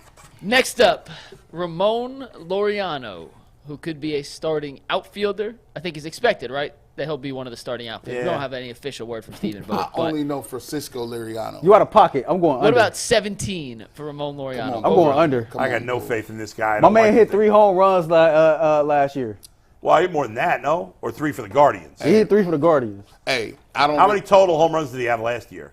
Not more than 3, certainly. In 2023, Ramon Laureano had 9 home runs. And what did he hit the 2 years before that? The 2 years before that, he had home runs. He had 13 and 14. But in 2019, he had 24 home runs. Yeah. Between that being 5 years ago and him not playing, I don't think he's playing every day. Never. I'm going under. I got him with like 12, 13. Never trust a baseball player whose number 1 photo is with the little oven mitt on. Hey, boy. That little oven mitt means that you are not a home run. I got him at 6.5. 6.5. Jeez. That oven mitt, That's he's Austin Hedges territory. He's going to hit about 11 home runs. I got him at 6.5. And these are going to be accidental home runs. How the hell you make wow, a that half went a out? home run? Yeah, swinging late. Yeah. Slice it down the right field line. They be killing me with that half. Next. Next up is one of the Guardians' top hitting prospects, All right, Kyle let's go. Manzardo. Over/under 15 home runs. He's not expected to start in the big leagues. Will most likely be called up sometime in early spring. Over/under 15 home runs this season, according to Fangraphs, for Kyle Manzardo. This is why I don't nobody want to watch y'all. See, man, he looked like he worked at Chase Bank with Sam Merrill. He I'm do. dead serious. He don't have really much shoulders. But I would like to see this. Like, listen, I've been working with Jason Lloyd for like 3 years. I've heard Jason Lloyd for 3 years mention this man's name, Manzardo. They just traded for him last year. I've heard this man mention his name for 7 years, and he still ain't here. Like, everybody we talk about, not going to stay, and we preface it up, not going to be here in April. Yeah. But as the season goes on, I expect him to be a contributor. Stop. I'm going under just because I don't know much about All it. right, let me give you some. Now, I was high on Kyle Manzardo because he is their best prospect. Now, a lot of their best hitting prospects have not panned out. Now, they just traded for him last year for Aaron Savali. And Jason has talked about him last year a lot since August when they traded for him. He has power. Here's the thing with Manzardo. He hasn't been a power hitter in the minors. He projects to be a power hitter eventually in the majors, but he won't be as a rookie. That's one. Number two, he's unlikely to be with the team at the start of the season. And so next week I'm on vacation, and pre-recording some interviews to run on podcasts. I mentioned that early in the week. One of those interviews is with Jim Rosenhaus, who's one of the voices of the Guardians. I spoke to Jim earlier this week. And after getting Jim's thoughts on Kyle Manzardo, I wasn't that optimistic that he made it seem like, I don't know if he's going to be here at all at this year. Maybe not at all, but like at-bats for him won't come as easily as I thought they would. And I don't think Jim would say that if it wasn't true, because he's obviously got a feel for the team. So I don't even think he's getting double digits. Here's my problem with these dudes. Here's just my problem. Yeah. Listen, what is the highest we ranked? What is the highest we ranked any of these people, right? Like home runs wise. We say, okay, guys might. I got Ramirez with Jose with 30-something. He said 33. We got a lot of dudes in the 20s, right? Not a lot. So Naylor, that's it. So this is my problem. Yeah. Why the hell am I looking at Nolan Jones stats? And Nolan Jones played Minimowski for the Guardians in 2022. They lose him for nothing. He hits 20 home runs last year with the Rockies. 20 home runs. I bet you FanGraphs has him over 30 this year. And I bet you he has 30. Now listen, and he batted 297. That's 300. 300, and this is a young guy. Terrible mistake. Not only that, he was the Guardians' best prospect. How does that happen? And they gave him away without giving him a chance for in the majors. free. I don't think he had 50 plate appearances for the Guardians. I don't know how many he had, but not many. Listen, it was a huge mistake. Well, think about this. They traded Nolan Jones. If they could easily have, without giving up a single player on their active roster, they could have Nolan Jones in right, Will Benson in left, and then you'd move Quan to center. I was just about. You could have, I forget the other two guys' names. There's a guy they traded to Tampa who went to the Rays at the end of last year and looked great, and he's going to start for them this year, and his name is escaping me at the moment. What's his name? And there's a catcher, Yainar Diaz, who they traded for nothing to the Astros. Now, in that case, Bo Naylor, I think, is going to be really good, but at least he'd be there. They'd have a young backup catcher. They wouldn't have wasted $4 million, and they actually could platoon with Bo Naylor. Are you talking about the guy that traded to Tampa Bay? Caminero. Yeah. Yeah, Caminero came to me. My thing is, I know they made some big mistakes. I know. We sit here and we just praise them in the front office. No, we haven't been praising them the last couple of years. They've done a crappy job. I'm looking around. I'm like, okay, well, let me see if we. And it's like, I'm like, all right, well, where can they find these bats, these bears, like to just fill in and get a little power here and there? And I'm looking at these dudes they moved. I'm like, well, I would be honest with 20. you. The baseball dudes that I know, they ain't been praising him. He been cussing Chris Antonetti ass out. Overall, in their time in Cleveland, the front office has done a good job. But in the last couple of years, they've done a terrible job. Yeah. You can't live off that forever. We'll get. By the way, one guy. When we're done with these predictions, I'm going to give you a guy that I'd like to see the Guardians sign, and I think it's actually realistic as opposed to some of these big name guys. But go ahead, Mike. Next. All right. Next up is Bo Naylor. The FanGraph projection for his home runs in 2024 is 14. Are we taking the over? Or are we taking the under on 14 I'm home going runs over. for Bo My Naylor? man hit 11 home runs in 67 appearances. Boy, I don't know baseball like that. I'm going to go ahead and jump out the gym right now, right? I got my man Bo Naylor at 30 home runs right there with Jose this year. I got him at 30. He Earl's out of pocket with the 30, but I like his enthusiasm. Yeah, So I got him at 30. 30's too much, but I think he can hit 20. Okay. I think he'll be 18 to 20, somewhere in that range. Definitely over 14. He's going to play. One other thing I asked Jim Rosenhaus, I don't want to give away the whole interview. I said, I want to see Bo Naylor play 140 games this year. And he said he thought he would, assuming he's healthy. So, why you got that sly smile on your face, Mike? No sly smile? Bo Naylor got around 20 home runs. Y'all a little happy. Y'all got a little excited. Yeah. Bo Naylor bring that down by about 17, 16. You got him? Okay. Yeah, that's not that far from where I am. That's 18 to 20. I'm out of pocket. I mean, if he hits 30, my God, he's going to be an all-star. If he hits 30, Earl will now take the title as the official baseball voice of the Ultimate If he Cleveland hit Sports 30, Show. I mean, that would be great. If he hit 30, they better test him. Damn. And Earl is now the. I'm co-hosting You'll have with to Bull ask on the Earl. Ultimate Guardian That's show. right. No, Earl, if he hits 30, Bull will have to ask you permission to speak on Guardians topics for the rest of the summer. No, I refuse to do that. Hey. But I like what you're thinking. Hey. Go ahead. Oh, we got three more. Yeah. More. Gabriel Arias, 10 home runs for the platoon player for the Cleveland Guardians. No. I'm very down on Arias. They sold. I don't think he's going to be the starting shortstop. No. They sold me on that. See, I've been working with Jason Lloyd for 2 years, and all I heard Jason Lloyd talk about was Gabriel Arias and how he was the next big thing. That sweet stroke. And that sweet stroke of his, and I ain't seen it at all. All these middle infielders they've been waiting on and scared to trade have all been lousy so far. I don't think he's hitting 10 home runs. No. And shout out to his boy Rocchio. Y'all just like his name. Stop saying his name because you like At least it. with Rocchio, he hasn't played much. This Right. guy's played, not enough. But you got to see more. Baseball players get the most clout for doing nothing. Yeah. Like it must be great being a prospect. Like Because unlike the other sports, you get to be think about it. In the other sports, you're a prospect when you're in college. So guys get good hype in college, right? Yeah. In baseball, it's more about the minors and the projection, just like you're projecting college football players. Like McNuggets, the basketball is so bad now. They be scouting middle schoolers. They be to their second year. They be like, oh, he ain't no good. Yeah. Yeah, it's crazy. They told Mike he wasn't good in the third grade. What's that, dude? The dude, I heard That's it. true. I did a Couldn't podcast. shoot till I got contact. I can hear recruiting all y'all. Got this guard coming out of O.H. Perry in the 4th grade right now. He looking real nice. Hey, listen, Well, G. Bush, they recruit kids to high schools now. Yeah. Like, they really It's are. great. I know in Rocky River there's like a football team for every grade, and they're all affiliated with the high school team. Down the line. I was watching these little like blogs, and this dude was telling them why the dude Ivy is done. Like Jaden Ivey? for the Jordan, he's like he's already washed. Look at his advanced analytics. I was like, dang, he's done already. I can't think of the dude's name, but a couple years ago, it was a kid who went to Solon High School who left there to go play for Ted Ginn at Glenville. So, Yeah.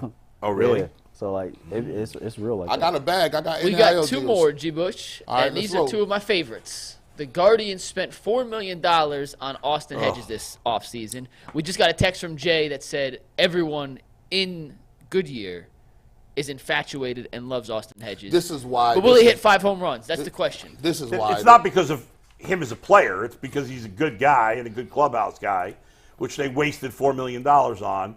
I'm fine as a backup catcher. When's the last? Most years he hits like 5, 6, but that's when he's played more. He's probably hit double digits a couple of times. He does nothing. He's the worst hitter in baseball. The worst. He had 18 home runs in 2017. Yeah. He had 14 in 2018. He had 11 in 2019. I said he's hit double digits a He few had 10 times in when he was a 2021. starter. Yeah, But I'm he just can't saying. hit. Even those years, what was his OPS? What was his batting average? Terrible. I refuse to answer that question. Yeah, he sucks. He's not going to play. He's going to hit 2 home runs this year. I'm going 6 home runs. Only reason I'm going 6 home runs, I have to work with Anthony Antonelli. He's part of the Antonelli Fair crime enough. family. Yeah. You know Yeah, what I mean? syndicate. And he was like, this is where your daughter go to school. Yeah. This is where your grandmama stay. So By the way- I'm gonna go ahead and go 6. By the way, Anthony, of the 6 of us here today, is the only Italian person, and yet he's the least mob guy of the 6 of us. That's accurate. Yeah, That's right. pretty. Like You are absolutely correct. like I think. And that's saying something, because Steve is not much of a mob guy. I think that Anthony would be the most likely to send Christmas cards that says "From me to yours, from you to yours, the Antonelli family." It's a golden retriever in there. Because I know Jay See, got. I feel like Steve would be more likely to do that. I know Jay don't got. do I know Christmas Jay got the cards. golden retrievers. I know he got them. He Oh, got the man. twin golden Now, retrievers. Jay is the most likely to do that, and Jason. Yeah, and I'm pretty sure Jay did last he year. did it. And, I don't know if I got one. and it's the whole thing. And he signs it in gold ink. Yeah, oh, definitely. With a quill pen. Yes, definitely. You guys have watched Breaking Bad, right? Yes. Got a I'm just pocket, making sure. man. When you said Steve doesn't give mafia vibes, he kind of a little Gustavo Fring. Nah, Steve is definitely he's definitely an eraser. Steve is the dude that gets rid of all the bodies, and He's cleaning up. He's in the butcher shop, and cutting sawn bones. and he is right up under the fray. You never suspect him. Nah, he's quiet. They Doesn't call do any of the talking. he has that Behind the scenes He action. has a lifetime supply at Home Depot with that plastic wrap that you got. Yeah. That's big, the big ones that cover the whole wall like Oh you yeah. painting. Oh yeah. He don't get no splatters nowhere. Last one here, G. Yeah. Bush. Miles Straw, 2 home runs. Over under for Miles Straw. When's the last time Miles Straw hit 2 home runs in a season? I see 2020, What? 2021. Did he hit 2 last year or 1? Last season, Miles Straw had 1 home run Yeah. in 462 plate appearances. The year before, I think he had 0, right? The year before, he had 0. He did hit 4 in 2021, though. Told you. Okay, but so he's hit 1 home run the last 2 years. I'm taking the under on And he's gonna 0.5 home run. And hopefully, one of the good things about Francona being gone is that a new manager is not going to be as loyal to the veterans. And I don't think Miles Straw is going to be a starter. Shouldn't be. I think I remember. Even though they're paying him. Did Miles Straw hit a ridiculous home amount run of money. against the Los Angeles Dodgers? I don't even remember. His only home run in the last 2 years. I'll look it up for you. Next G gonna see it came off of Clayton Kershaw. No. Like, come on, But, dog. but I think he did hit one off on accident. His home run came against the Tampa Bay Rays on August 11th. That pitcher's got to be embarrassed. They should send him to the minors after that. Were we all under, or does anybody think he's going Yeah, ain't to? nobody- Because to be over, he have to hit 3. Yeah, he hit 3. Nah. His wrist ain't meant for that. No. He ain't got the wrist game. Now, let me throw one player. Shoot. Because there's still a lot of good free agents, and I know. Go ahead, Mike. We got one more thing after this, so make sure we get this in. And We're going to play the free agent game. Yeah. All right, so we're about to play the free agent game, and well, let's put it together. Do you have to do a read first? Yeah, let me get one last do the read. final read in here. But Earl's on 216 tonight. G. Bush is on Ultimate Brown Show on Friday. And if you guys ever want to listen to those shows afterwards, the beauty is they are archived on YouTube and they're in podcast form. So if you want to listen while you're driving, you can go on Spotify or Apple Podcasts, download the Ultimate shows. No matter how you find it, they will be there. And make sure you guys tune in tonight at 6, or tonight at 5, tomorrow at 5 for G. Bush. Ultimate Cav shows on Tuesdays. Ultimate Guardian show coming in March. And those are all available via podcast as well. And on special Spotify. guest, drum roll please. Quincy Carrier's on Friday. The Ultimate Browns. Quincy went down to the Senior Bowl. He was at the Senior Bowl. So we're going to talk a little Browns draft Senior Bowl. So check that out. And by the way, if you want to check that out, make sure you get me on the hotline. I'm going to get a hotline number out real quick, Mike McNuggets. 216-345-4433. If you want to call the hotline, we're taking your best takes and playing them online. 216-345-4433. Make sure you hit the hotline. Ohio Media School taught you well with that call to action. I like that. Yeah, Check you out. Yeah, look at me. All right. So, unlike basketball and football, where all the good free agents go off the board in the first week or first days, in baseball, especially in recent years, there are a lot of good free agents. First of all, nobody signs in the first week. And there are still, even though we're already starting spring training, and the first spring training games are starting Saturday, there are a lot of good free agents still on the board. Cody Bellinger, Blake Snell, Matt Chapman, Jordan Montgomery. I'll leave J.D. Martinez out for now. All 5 of those guys, by the way, have the same agent, Scott Boras. That's part of the reason they're all still out there. Now, Montgomery, Chapman, Snell, and Bellinger are 4 of the top 10 free agents in this market, and they're all still there. J.D.'s probably top 25 because he's old. All these guys, well, the Guardians, I wouldn't expect them to spend on a pitcher, but Matt Chapman wouldn't make sense for the Guardians anyway because he's a third baseman. But Cody Bellinger and J.D. Martinez would both make a ton of sense on the Guardians, but of course they're not going to pay the money that it would take to get either of those guys. So we're going to go through these guys and do some hypotheticals, what it would take beyond money to try to get them to Cleveland. Before we do that, I do have one real guy that's still a free agent that I think would be in the Guardians' price range. Adam Duvall is an outfielder, okay? And Adam Duvall is a center fielder. Now, he's not a great defensive player. He's not as good defensively as Miles Straw. Miles Straw is very good defensively. Adam Duvall is accurate. But Adam Duvall is a million times better a hitter than Miles Straw, and he has power. In fact, I believe he had 22 home runs last year, and he only played about 90 games. This is a guy who, if he stayed healthy and played nearly every day for the Guardians, could easily lead them or at the very least be second in home runs. I would expect him to hit, he's older. He's like 35, 36. But at this point, that guy who's below Bellinger on the market, below Martinez on the market, below Chapman on the market, you could probably get him 1 year, $5-6 million. That is way doable for the Guardians. There's no reason you couldn't get him and plug him into center field and plug him as your cleanup. He'd be your cleanup hitter right now. I bet you if he stayed healthy, he'd hit a minimum of 20 home runs. Bull, this is what I need. Probably hit close to 30. I need you to start this wave. People that's running around talking about this defense, I don't care about defense. I'm just gonna devalue it. I'm just gonna devalue. Like if you can catch a fly ball, great. Yeah. If you give up a couple of hits, a bloops because you got a terrible stop, a jump on the ball, baseball, okay, cool. But I'm gonna value 20 home runs over a Gold Glove. I got a hit. I don't want a guy who's terrible in the outfield, obviously. Right. But Adam Duvall's not terrible. He's an adequate center fielder. That's all you need. I'd rather have an adequate center fielder who can hit than a very good center fielder who can't hit at all. Miles Straw is not only a bad hitter, he is literally the worst hitter in baseball. His OPS over the last 4 years is the worst in baseball of all qualifying hitters. And if you accepted guys who are not qualifying hitters, the worst would now be Austin Hedges. That's devastating. You've now named 2 people. Yes. That's the worst hitters in baseball that are on your squad. And the Straw contract's terrible. They're paying him like $6 million this year, 7 and then 8. They're stuck with him for 3 more years. But they got to be realistic. He's not a starter. Go sign Adam. I know that. Listen. By the way, one guy we didn't mention in the home run projections, who I do have some interest in and could be a surprise power source for the Guardians.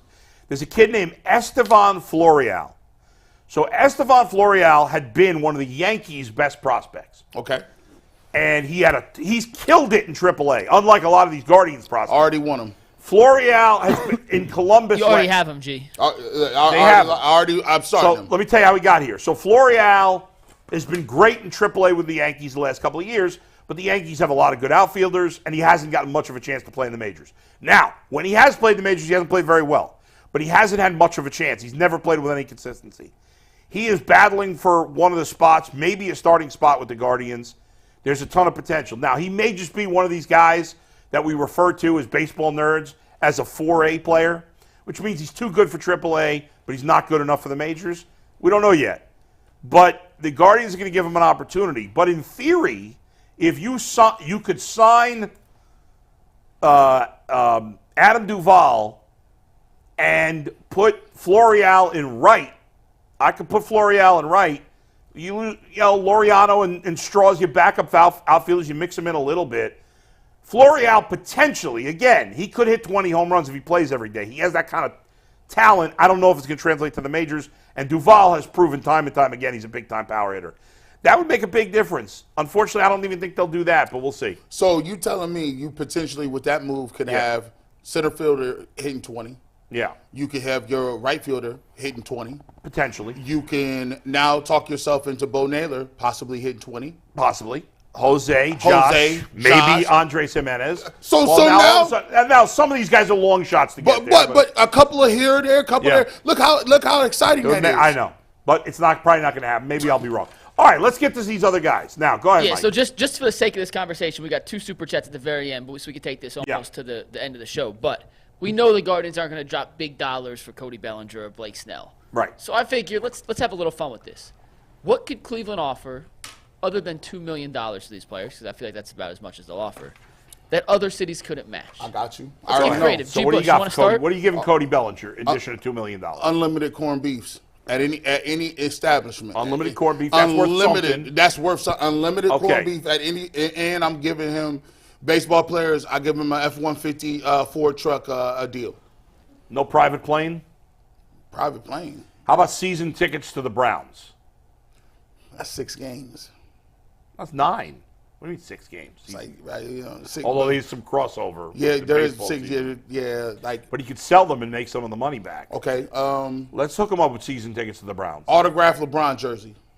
Well, does that get it done? Earl, you want to add something to this? I mean, most athletes in the city of Cleveland, when they come here, they typically stay on the west side. Yeah. If you're not Deshaun Watson, so I'm an east sider. I guess I would chauffeur. I would kind of go like Earl's going to be a personal chauffeur. All to your local favorite hood restaurants that you want to get food from that you might not feel comfortable driving to yourself. I'll be the dude to go get those for you. So you got, let's recap. Earl's going to chauffeur you. So we have a hood chauffeur. and a hood chauffeur and the bodyguard, the same thing. Because Earl is protected at all times. We've got unlimited corned beef. You got Brown season tickets. F-150 deal. An F-150. Yep. LeBron $2 million. jersey. LeBron signed jersey. And we're gonna start a GoFundMe page to maybe get him another $500,000.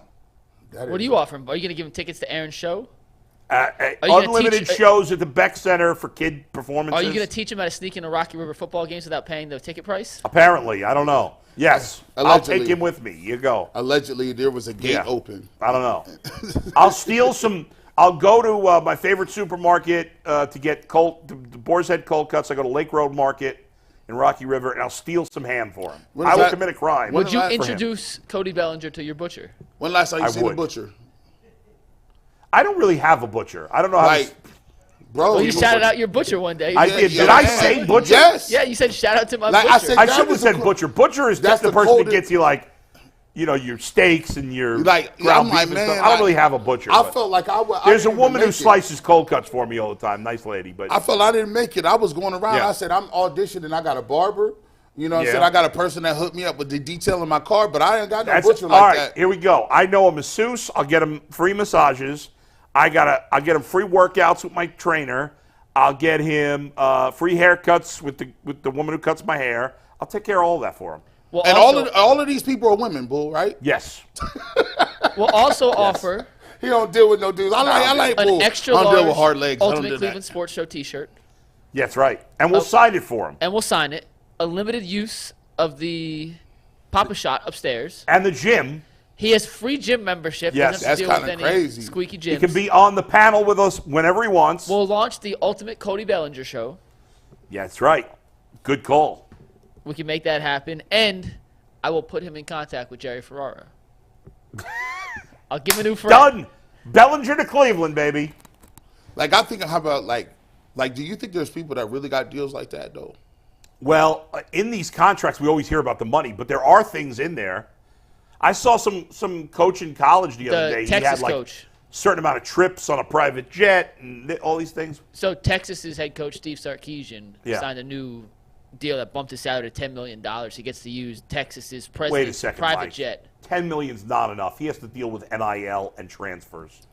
I mean, what a tough life! What a tough life that guy has. Oh my God, he has to recruit too. He has to recruit all the time.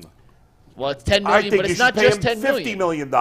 It's $10 million plus 2 cars, a house, and 10 uses of the president AD's private jet for. Is there anybody more overpaid than college coaches that whine more about their job? Now that you just said that, anybody that is against NIL or talks about the transfer portal is a bad human being. I'm going directly to your morality points.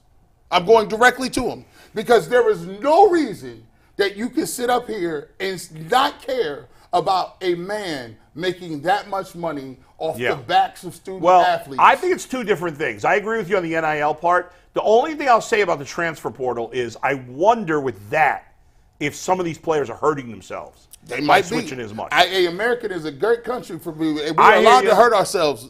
Fair enough. I can't disagree with that. I mean, these are young kids making these type of decisions. On one hand, I appreciate the freedom to be able to make your own choice. But on the other hand, I think it's like a crutch mentality. Just because you don't like something or something ain't going your way, I'm just going to quit and move on to something else. But like, that's what what the coaches can do, that's though. what they do. Yeah, but that's them. Listen, the reality is it's probably not great for a lot of kids, but I don't disagree. That's America, right? In America, it's easy. It's very easy to make up rules for young minority kids. Let's be honest with it. Like, we don't never hear nothing about no tennis players making no decisions or no golfers making no bad decisions. Right. It's just the football players that want to go play. All right, we got 2 super chats before we wrap up. Devoid Archangel said, did you guys see the NFL PFF podcast claim that cutting Njoku is a possible solution to fix the Browns? No, I didn't hear anything about that. Nope. We addressed that at the beginning of the show. I know, I'm kidding. And Charles T said, Bull is my man, $100,000, but without the beard, all I can think about is Family Guy. All right, I'm Peter Griffin. That's pretty good. That's pretty good. That was actually not bad, Bull. And if you do it any better, they're going to demonetize us, so don't stop doing that. Especially, by the way, this is interesting. People in Cleveland, it's probably not just Cleveland. It's probably maybe it's the entire Midwest. I learned this a few years in living here. a lot of people, maybe it's not everybody here, but most people from this area cannot tell the difference between a Boston and a New York accent. Did you know that? Because Ken Carman used to consistently on the radio do an impression. I can't remember who his impression was of, but he would do the wrong accent. He would do, and he Like and the Damon listeners or couldn't something tell like the that? difference. Or Chicago accent, like Well, but Chicago accent is different from Cleveland, and Cleveland's got an accent too. Everybody's got an Really? accent. Yeah. There's a Pittsburgh. There's a Wisconsin, Minnesota. Yeah, I hear the Wisconsin a little bit, but We'll see you on OT. peace.